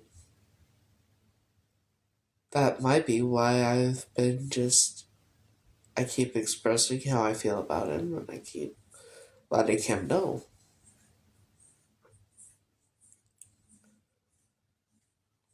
That's not a sign, sweetheart.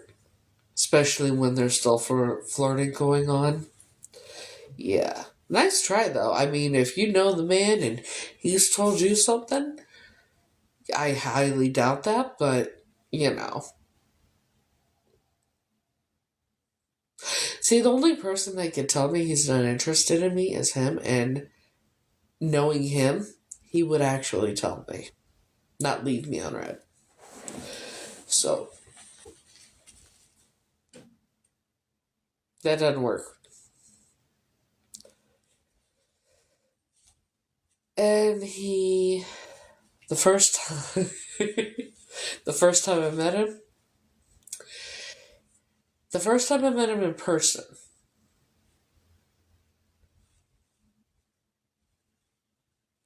oh yeah, we flirt back and forth. Shit. You want to know the first time I met him or the first time I saw him?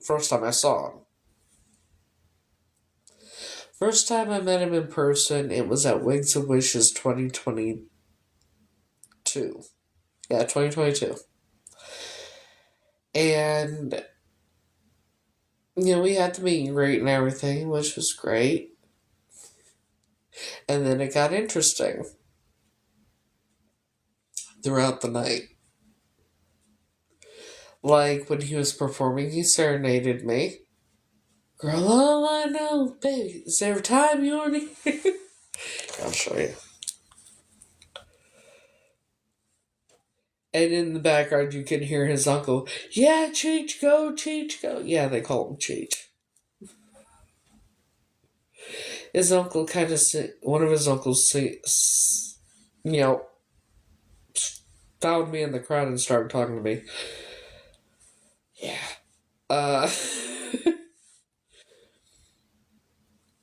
But, let's see, where is it?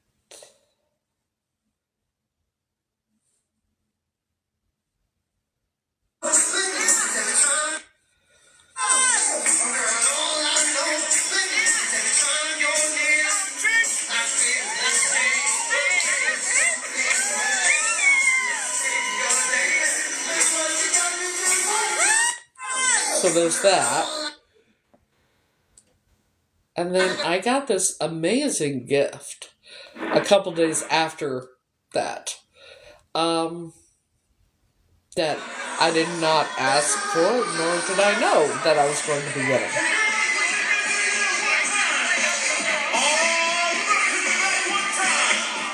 He's 34. Nope. he's 35. He was born in 1990. He's 35.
And then this.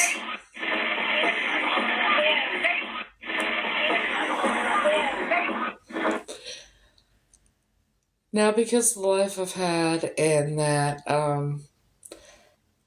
and you know, I thought he was just being nice.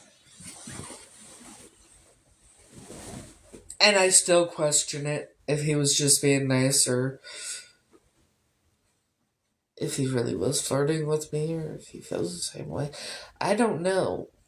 And so, you know, but because the life I've had and because I had every intention on telling him how I felt that night. And then because Brad's daughter dared me to ask him out and tell him how I felt.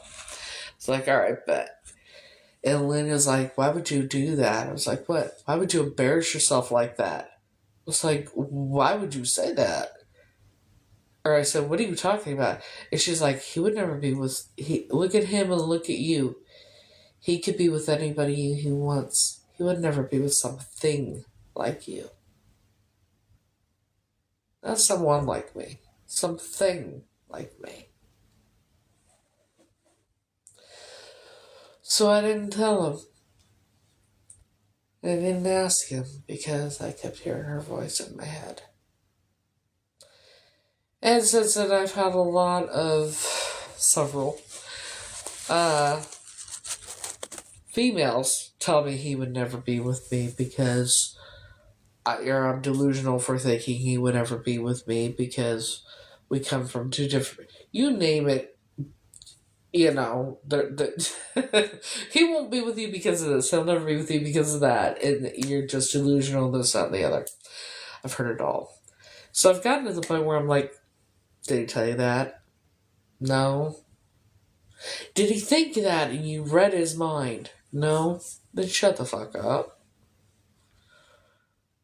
Only person that can ever tell me that he would never be with me or never want to be with me or he doesn't feel the same way as I do and that I will actually listen and believe is him.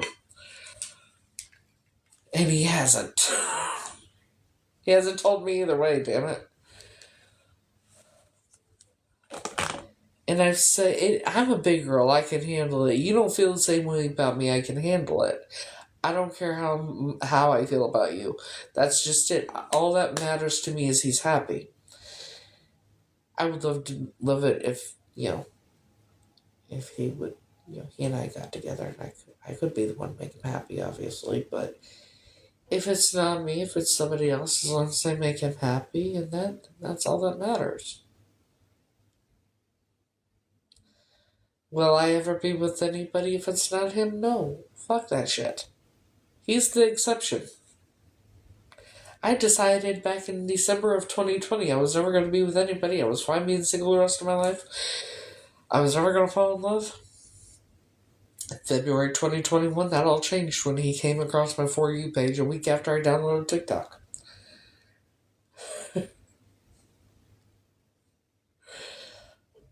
The moment I laid eyes on him, I fell in love with him. I saw his heart and his soul. And that's what made me fall in love with him. I didn't even know his name. And his video was on a fucking scammer account. I had no idea who the fuck he was. But I fell in love with him. And any attraction I had to anybody else went out the fucking window.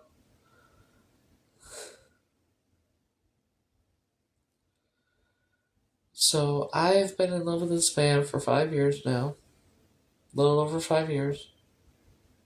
No, almost 5 years. About 5 years.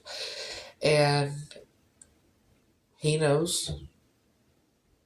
And I wait patiently until he decides he's going to tell me.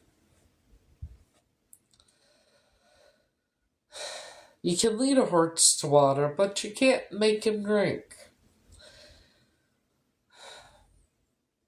I've waited 5 years, and the only man I will ever be with, if I'm with anybody, is him.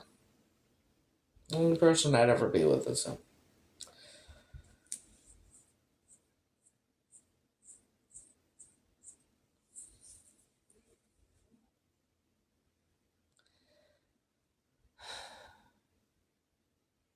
I just wish I knew how he felt about me. If he feels the same way, amazing. Tell me and let's get together. Don't have to rush things, so go at whatever pace we feel comfortable at. Do I want to marry him eventually? I would love to marry him and be his wife and that. I want to spend the rest of my life with him.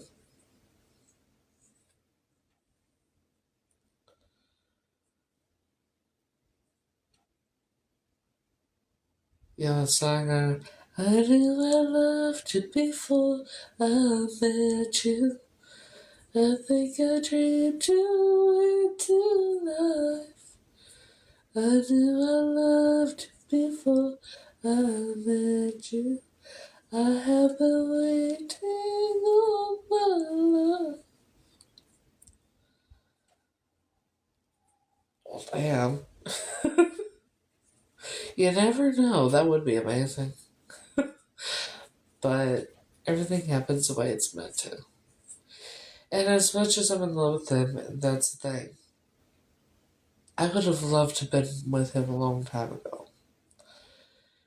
And, there's times where I'm upset, that we haven't been. But there's reasons. And honestly, as much as I love him, and if he does feel the same way, if he does love me as much as I love him or whatever, I think if we had gotten together back then, when I would have loved to, I don't know if it would have worked.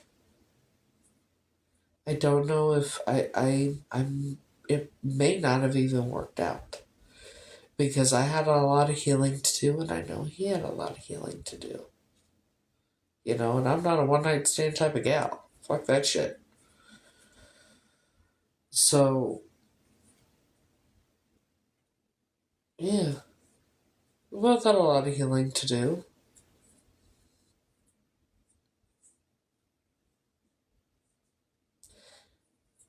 And the only man I ever think about anymore is him. I don't even, you know,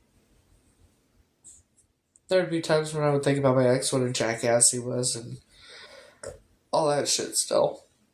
Excuse me. But the only person I ever think about anymore is him.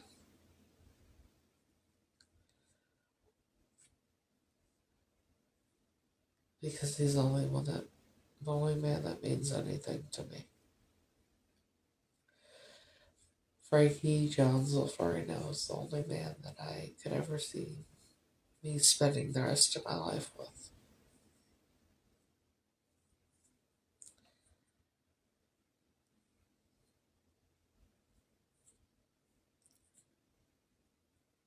And I hope that it happens someday.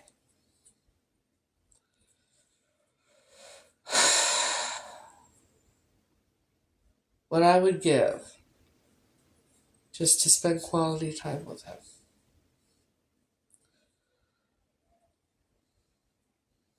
You know?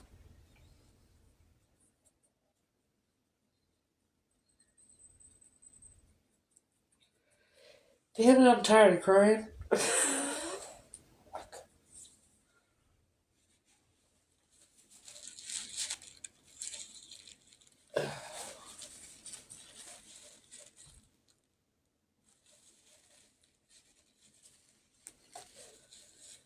So, I'm gonna change the subject real quick.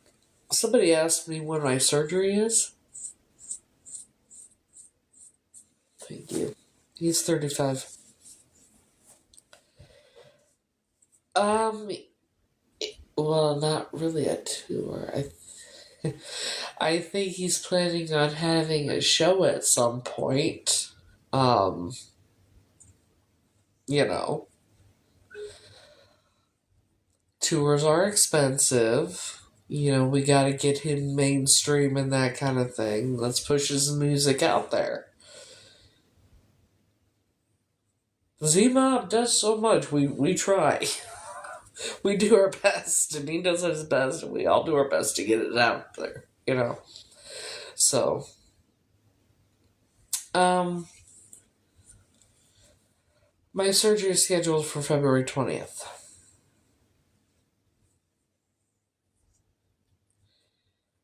I'm not on Medicare as it is. I'm on Medicaid. And I'm having the surgery here. And then I can't wait till I can start working out again. And then I gotta wait 6 weeks after surgery before I can start working out again. And I'm not working out till after that anyway. Well, I got him at the Charlotte's. Um, 10 years ago, I was misdiagnosed with gastroparesis, so I have a stimulator in my stomach that I never needed. And I've had it this is the second one in 10 years, so they're going to be removing it. I have diverticulitis, not gastroparesis. And, yeah. Well, thinking about it now, I could very easily see the doctor in the hospital, right? For malpractice. That's a foreign object in my fucking stomach. Yeah, because I have a foreign object I didn't need in my stomach. However, I'm not going to. And the reason is because it's not the doctor's fault. He misdiagnosed me. I was also being poisoned at the time. That's why I was so sick and losing so much weight and everything else. I went from 276 pounds down to 171 from November of 2015 to August 2016 when I had my surgery. I was having flare-ups on top of all the medications I was on top of being poisoned.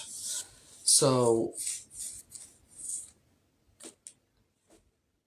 I'm not gonna Because I've talked to the head of that hospital, and he has assured you, like, I'm the only one that has ever had anything to say about that doctor, having any issues with that doctor. So I don't want to ruin his career because he is a good doctor. He's a really good doctor. He's good at what he does. I don't want to ruin his career because of other things that were being done to me as to why I was misdiagnosed. And come to find out, being misdiagnosed with gastroparesis is actually fairly common. And there have been people who have been misdiagnosed with it and who have had the stimulator and that. And it's not really the doctor's fault because if you look at the symptoms with flare ups and with gastroparesis, flare ups with diverticulitis, things with diverticulitis, and look up things with gastroparesis, it's identical symptoms. Well, let's see, the first people that were poisoning me and rugging me were that family and others, being trafficked. And then Linda had me put on medication in 1990, Prozac and Ritalin. Those were the first two. And then it just escalated from there. And then I was sick all the time, called a hypochondriac, everything. She was poisoning me. She was putting shit in my food. And then when November that year, when I started getting sick and loss of appetite, I had just gotten together with the guy I was dating at that time. I met him on POF. And we got together, in person in October. And then he met Linda, and then Linda and Ralph. And then it was after he met Linda that he started poisoning me. And I know he was because he used to be an exterminator. And even though he was on disability and not an exterminator anymore, he was still able to get the chemicals. And these chemicals, I would go with him to his friends' houses when he would spray their houses. There was no odor with these chemicals. And he always insisted on cooking. And he would keep the container in the kitchen instead of the spare bedroom. I remember one time, and it was probably March, or it was around tax return or something what year was it? 2016, around tax time. I was sick and everything, and it was raining. I remember it was raining. He went out to get drinks at the gas station. He walked to go get a drink or something like that. But I know it was raining pretty hard. And when he came back, he's like, "Look, hon, you won't believe what I found." He said he found this. He showed me the envelope full of cash. He said he found it on the ground. I didn't think anything of it. There was like $900 in it. I didn't think much of it. But the thing is, the envelope and the cash were both dry, but it had been pouring out. How is it dry? I think somebody paid him to poison me. I believe wholeheartedly Linda paid him to poison me. Because she had to keep doing it, and if I'm not staying with them, and I'm staying with the guy at the time,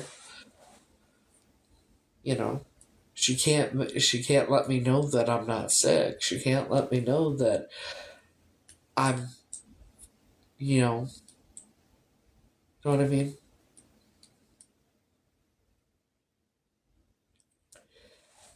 Now, how I figured out I was being poisoned was, I felt better for a long time. But that stimulator was working and everything, right? Because I'm thinking I have gastroparesis. So, for the first time ever, I asked her. I think it was late November, early December of 2022. I told her about the memory of running up to the person with the gray jacket or whatever, um, who gave me the safety sucker. She went pale and said it was my imagination and it never happened. And I think it was a day or two after that I started getting really sick again. And then she tried bribing me into not going to West Palm Beach for New Year's Eve that year. But let me go back to the doctor's appointment I had with the gastroenterologist to see a specialist to get the stimulator checked. I don't remember the guy's name, but what's interesting is we went there and he had this poster or whatever that was framed. It had the name McCord across the top and the origin of where it comes from and everything else. The doctor's name was not McCord. He's like, oh, a patient gave this to me. Here, you guys can have it. So this doctor, one of his patients just gave him this thing, right? And our last name just happens to be McCord, so, I mean, what are the odds? And so he told me that they don't replace the stimulators anymore, and this, that, and the other.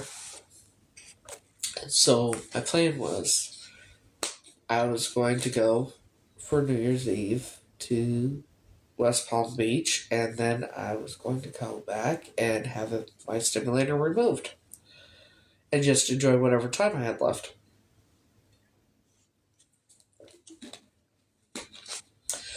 Linda kept trying to bribe me not to go, even after I got my plane tickets.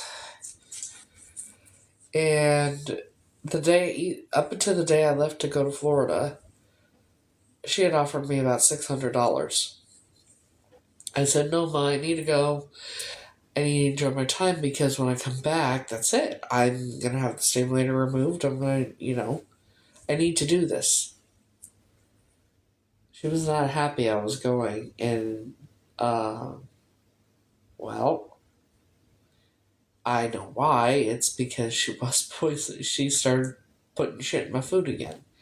The day after I got to Florida, I felt so much better. I was able to go to the beach. I ate whatever I wanted. I just thought it was the weather. Great weather, beach, wonderful. She and I had an argument on the phone while I was there one of the times, once or twice, which was very common. Nothing new. I told her I was moving out. I was going to look for my own place when I got back and everything. I was going to move. And when I got back, it started again. Started getting sick again, so I thought I was stressed. Didn't know what the fuck. So one night she made T-bone steaks, and this was a couple nights after I got back. I don't like T-bones. I like steak, I just don't like T-bones. I don't know why, But I went out to get mine earlier than usual, and she's like, oh, you're coming out here to get yours now? I was like, yeah. Now, mind you, they were all the same size, all cooked the same way. She's like, okay, that one there is yours, that one over there is Sean's. Sean's her biological son. Didn't think anything of it. Like, okay. I cut it up, I took a bite of it, and it was really, really bitter. I just thought it was my taste buds changing because I quit smoking cigarettes and my taste buds had been changing. And not liking T-bones to begin with. Yeah. So I just thought it was my taste buds, and so I gave it to my dog that I had at the time. For 24 to 48 hours, my dog was vomiting and diarrhea. She was okay afterwards.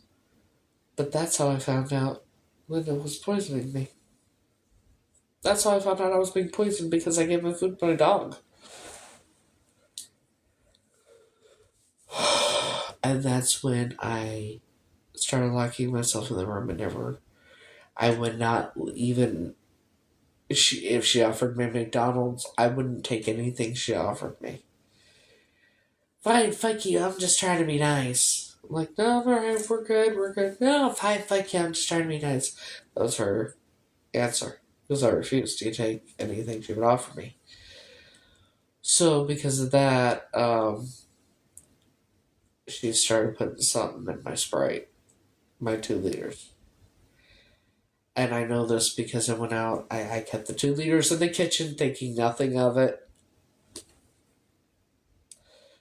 I went out one night to get, fill my cup up and with Sprite, and started feeling real funky real quick after I was drinking it. I'm like, fuck, nah, and I knew. So then I just started drinking ice water because you get it out of the fridge. You push a button, there's the ice water. You get the ice out of the thing, and then where everybody else gets ice, and then you get the water out of the fridge. Because you just put your cup against the door. So one night I went out to get a drink, and Mason and Bella were out there, who I thought were my niece and nephew. I used to be Bella's favorite person too. And they were like, "Why don't you drink Sprite?" I was like, "No, my taste buds are changing. I'm trying to be healthier. I'm just having ice water. I'm good with ice water." And Mason says, "Why are you afraid you're gonna get poisoned, or something like that?" And Bella's like, "Mason," like that, and they were just basically, you ever been bullied by a 10 and 12-year-old relentlessly that are just like their father?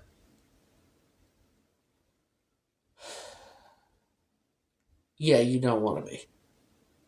It was bad. It was bad. And I went and locked myself in my room and cried. And I know that's stupid. But, yeah.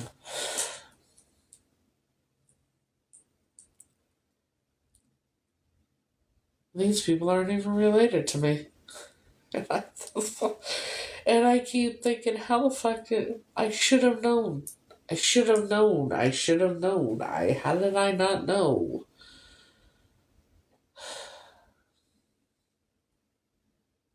I guess when you're 2, you don't know. And to be quite honest, there's times when I said, why the fuck did I run up to her with the so what? Why? Whatever. I should never have done that. I shouldn't have run up to her. But again, it was a sucker and I was 2.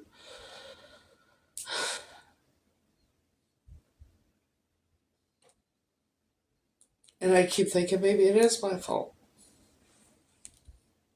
And I know it's not, and I know that's stupid to think like that, but.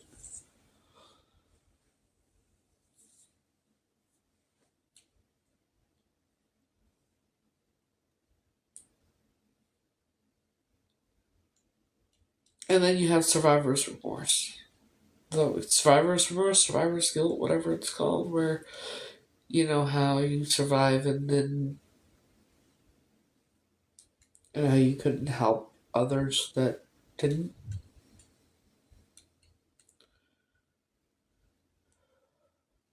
I survived and other children didn't.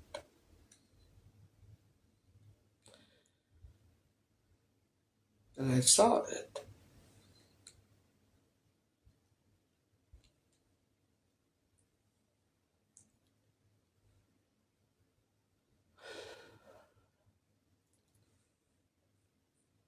What y'all read about, what's in those files, I will not read the files, obviously.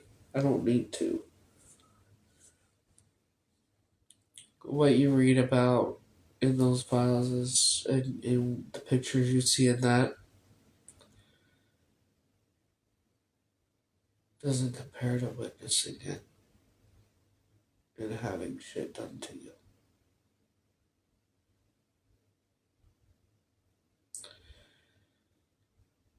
And not being able to save the others.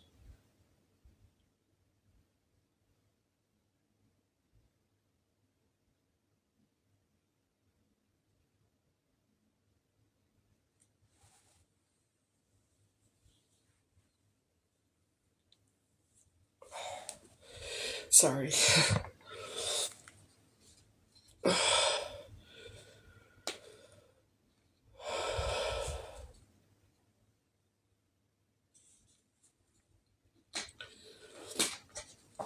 The whole cannibalism shit.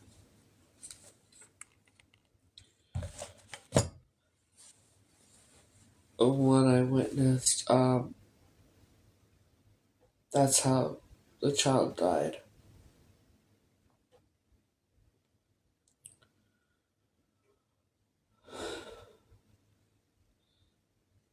I don't know. This has been going on for hundreds of years, and there's more than just one island, from my understanding. Now, I don't know if I'm in the files.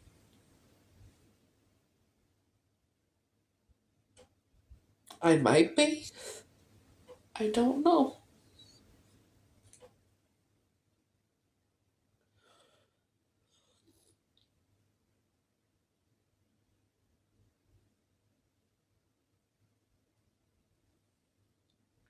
But it is awful strange that the things I've talked about, my memories, are what is in there, huh?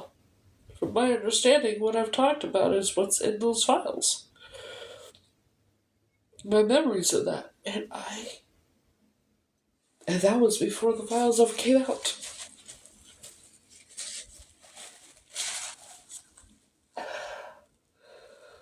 So I don't know. But even if I'm not, the shit's been going on for hundreds of years. It's the same shit, just different people. They do the same shit. They're rituals. Rituals, you know. What is a ritual? The same shit over and over and over again. Right? So I don't know if I'm in the files or not. I remember the room. It was like a basement or cellar. And there were stones. And like on the walls of the stones. And there would be a pillar with one of those, what do you call it, where you put it on, you know, the things that you set fire and then they stick them on the wall, on the pillars. And there would be a pillar with one of those, and then there would be and then back behind it there would be a fireplace, and then there would be another pillar. There would be like another fireplace. There was like 2 or 3 fireplaces. And then yes, there were torches on the pillars. And there was at least one really, really long table with things on it.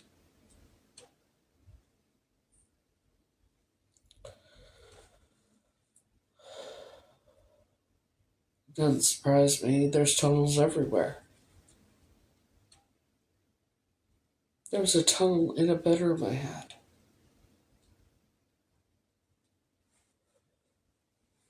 The first bedroom I know it had to have been the second bedroom I was in. Because that apartment, when I couldn't stop urinating, we weren't in there very long. The next place we lived was that house. We lived upstairs in the upstairs apartment, and my babysitter lived downstairs. And the tunnel was in my bedroom across from my bed. I had a canopy bed.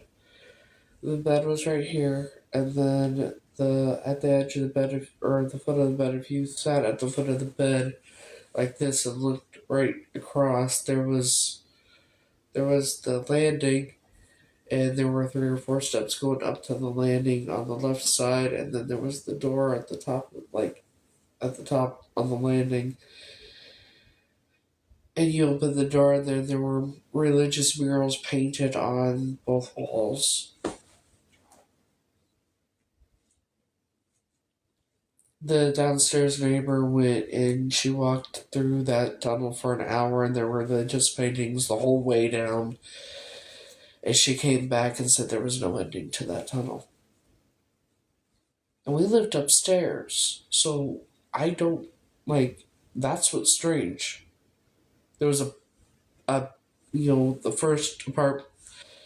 You go up the stairs to the house, and then you go inside, and then there would be an apartment here, which was where she lived, and then there were stairs going up, and the railings were painted black. They were the really thick wood,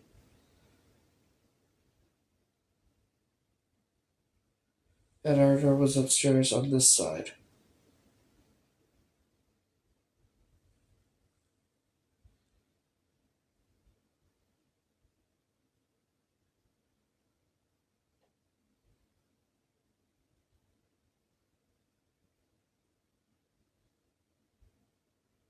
I had the biggest bedroom in that apartment. There was no closet. My room was white. There were some toys off on this set. Like you go in the room, there was an area over here to play. There was no dresser. There were toys. There was no dresser. Where was my clothes?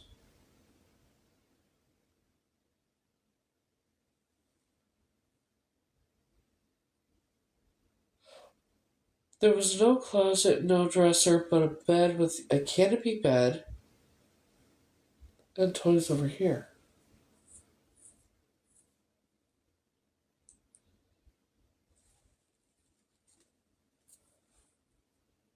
Could have.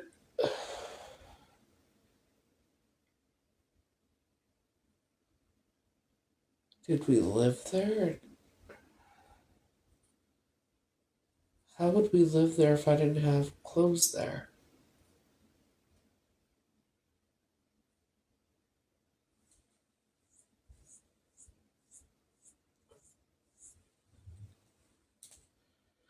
And another thing, I've been to places over in the city, like when I first, would first get here and everything, wandered around over there. I end up in places that felt so familiar and seemed so familiar, yet I'd never been there before. At least I didn't think I had. But now I'm on the bet I had.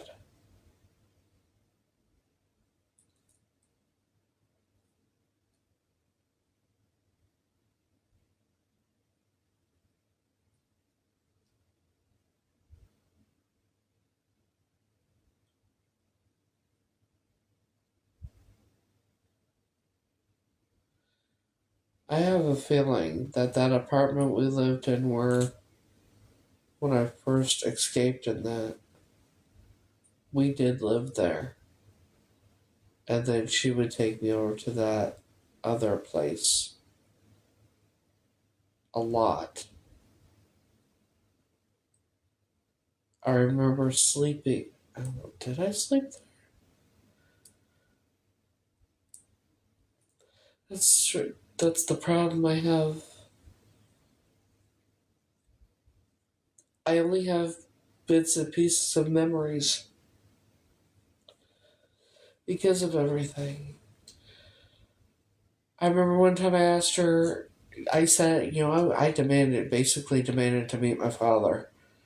I wanted to, I don't know, I didn't know at the time why, and I'm still not sure, but I asked about my father all the time, constantly. And I wanted to meet him, and I wanted to see him, and I wasn't sure.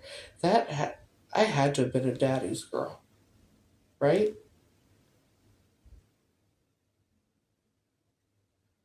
For me to be so obsessed and wanting to meet my father or see my father at that young age, I had to have been a daddy's girl.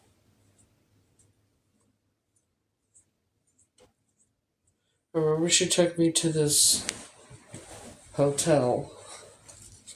She said she was taking me to meet him.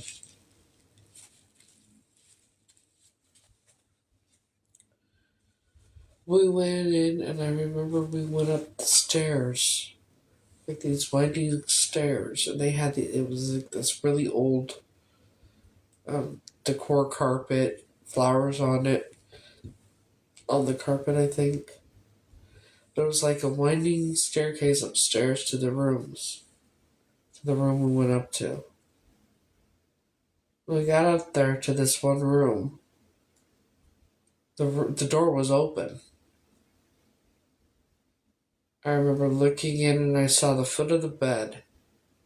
And that's the last thing I remember.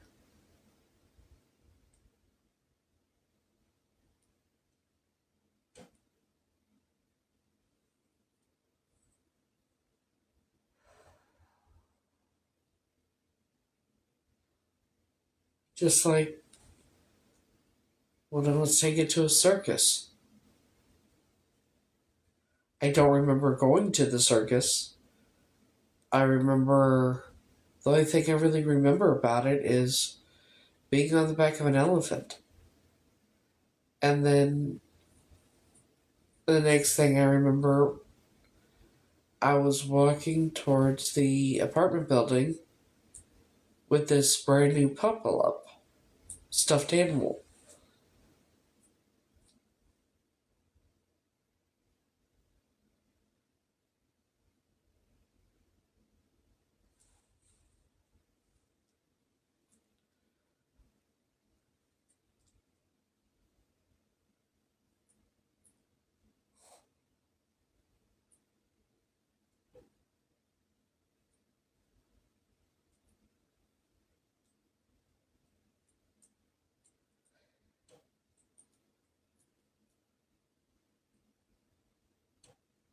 That's probably where my fear of clowns comes from.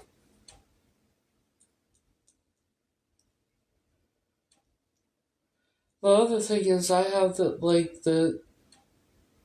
one show Zaboomafoo, the theme song is a trigger for me. It freaks me out.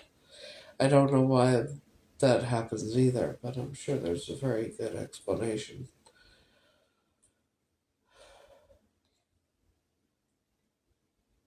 So,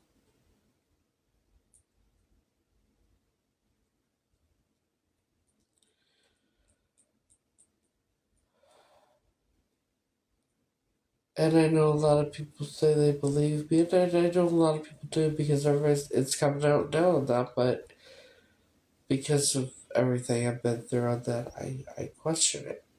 Do people really believe me, or do they just say they do? And I don't want anybody to think that I mean anything negative or bad about that. It's just, I question everything.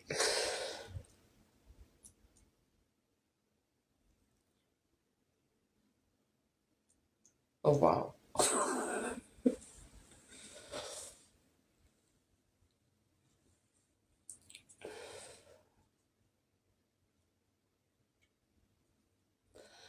I'm ready for my happily ever after. I want it all. The perfect happily ever after for me. Frankie would come tell me how he feels about me. We get together. He goes to London with me. And I prove who I am, reunite with my family, and eventually he and I get married. My father walks me down the aisle, and we all live happily ever after. And the monsters go away for the rest of their lives. Is that too much to ask?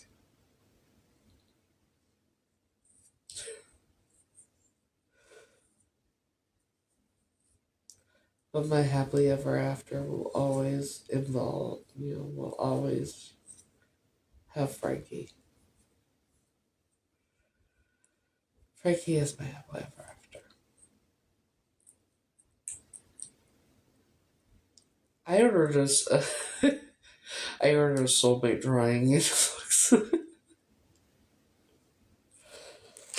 well.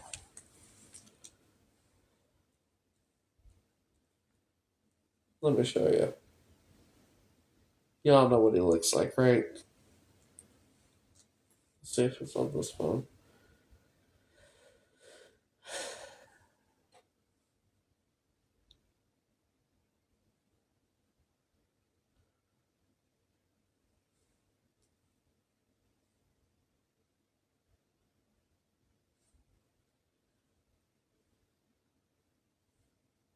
Okay, so let's see. Freaky, where the fuck are you?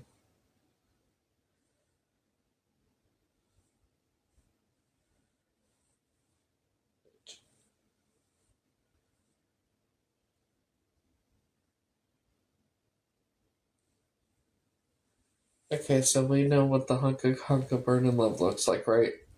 Yeah. Okay.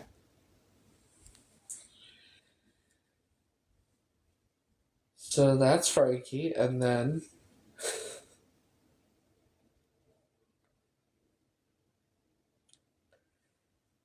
this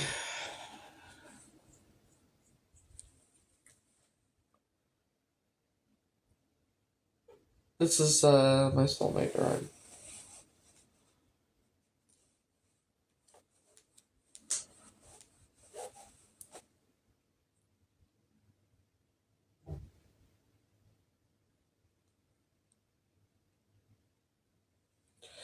Yeah. Yeah, the whole thing is if he wants to be with me, I can't give him kids, so but yeah, that's so um yeah.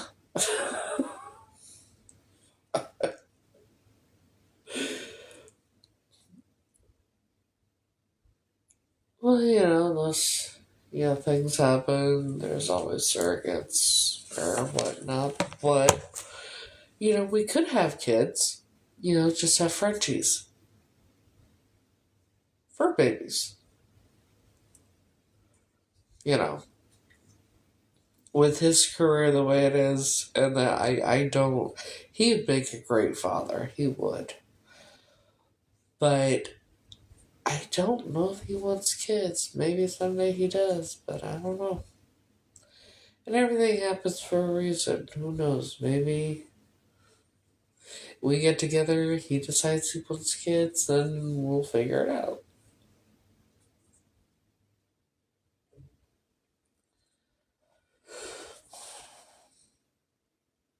But first step is to get him to tell me how he feels. If he feels the same way, then we go from there. You know? But I do miss him terribly.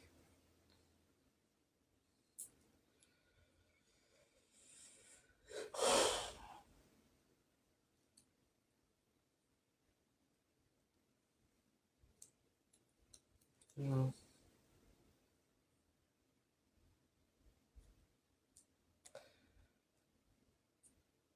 the only reason I'm still here is because I am.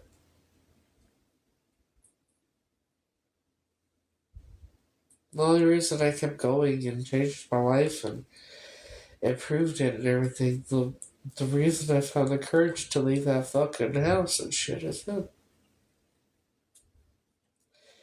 If it wasn't for him, I'd probably still be in that situation. And I don't think he knows that he saved my life.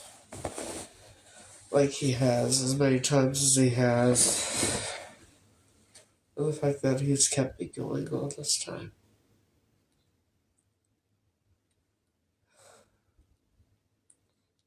I've been in love with the man for 5 fucking years. And sometimes you can only you can fix yourself so much. But in order for you to fix yourself even more, you actually have to. You know, you have to move forward. Besides, I've come a very long way, and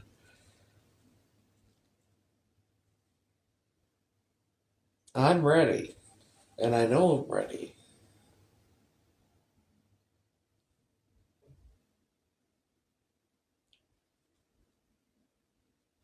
Yeah, he is. But I think right now, until that happens,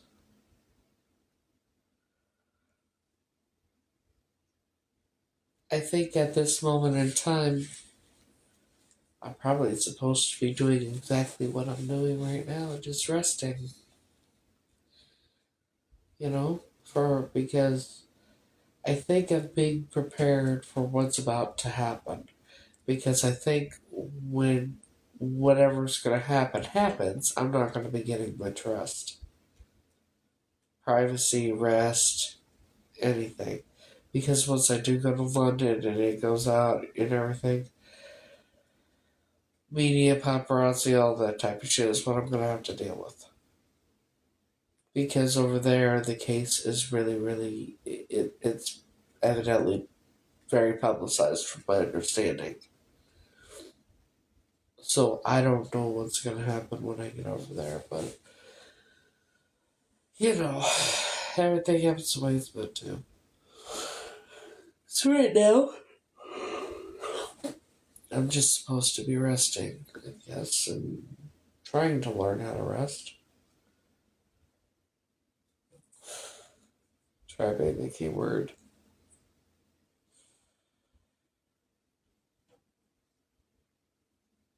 But yeah, I'm ready whenever he is.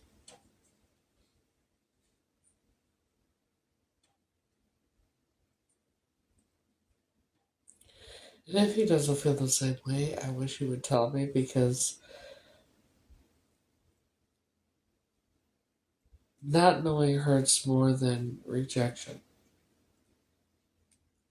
because of the uncertainty. And if he would just told me he didn't feel the same way about me, would it hurt? Yeah. Would I get over it? Yeah. I'm a big girl. I can handle it. Rejection, part of life. Everything I've been through, But am I in love with him? Yeah. Am I always going to be in love with him? Yes. You don't pick who you fall in love with. Trust and believe. Never in my wildest imagination did I ever think or believe that I would ever fall in love with someone who is an entertainer in the entertainment business for a very long time and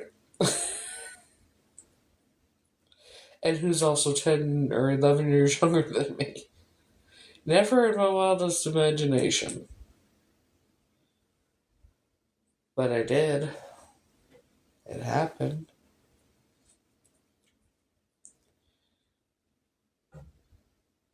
And because when you fall in love with somebody like that, and you're vocal about it because you want them to know how you feel.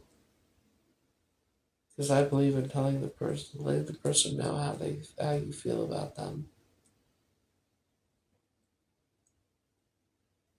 But with that comes a lot of BS.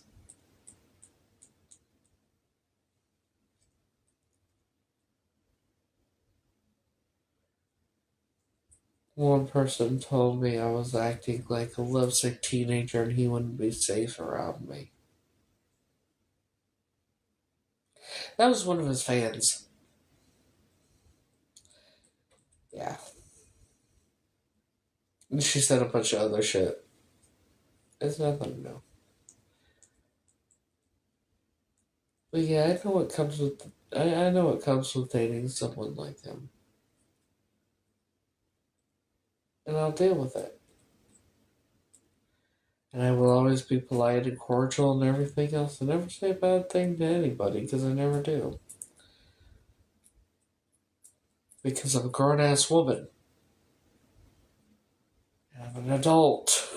You know.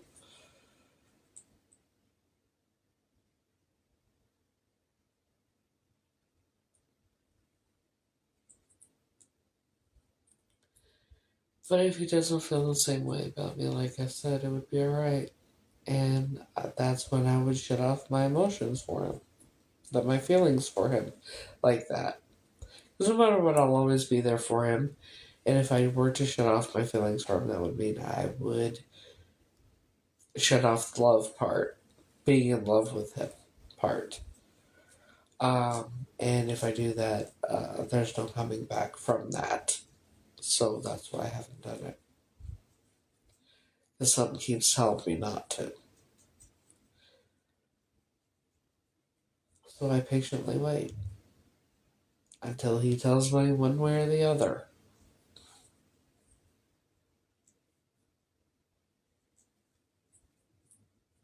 You know? So, yeah.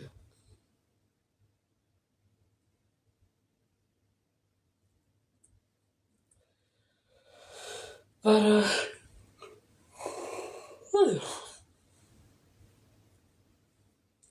I think I'm gonna end this. I'm tired. It's 1:47 and I'm tired. Shit.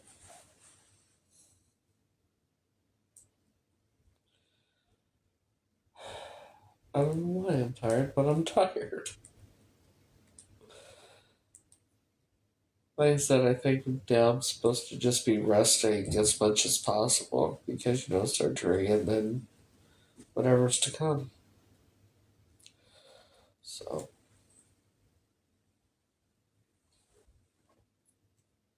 anyway, I hope y'all have a great night.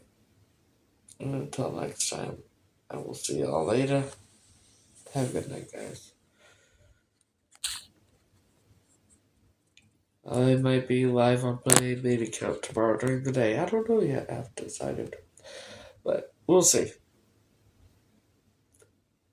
Till next time, see y'all later. Have a good night.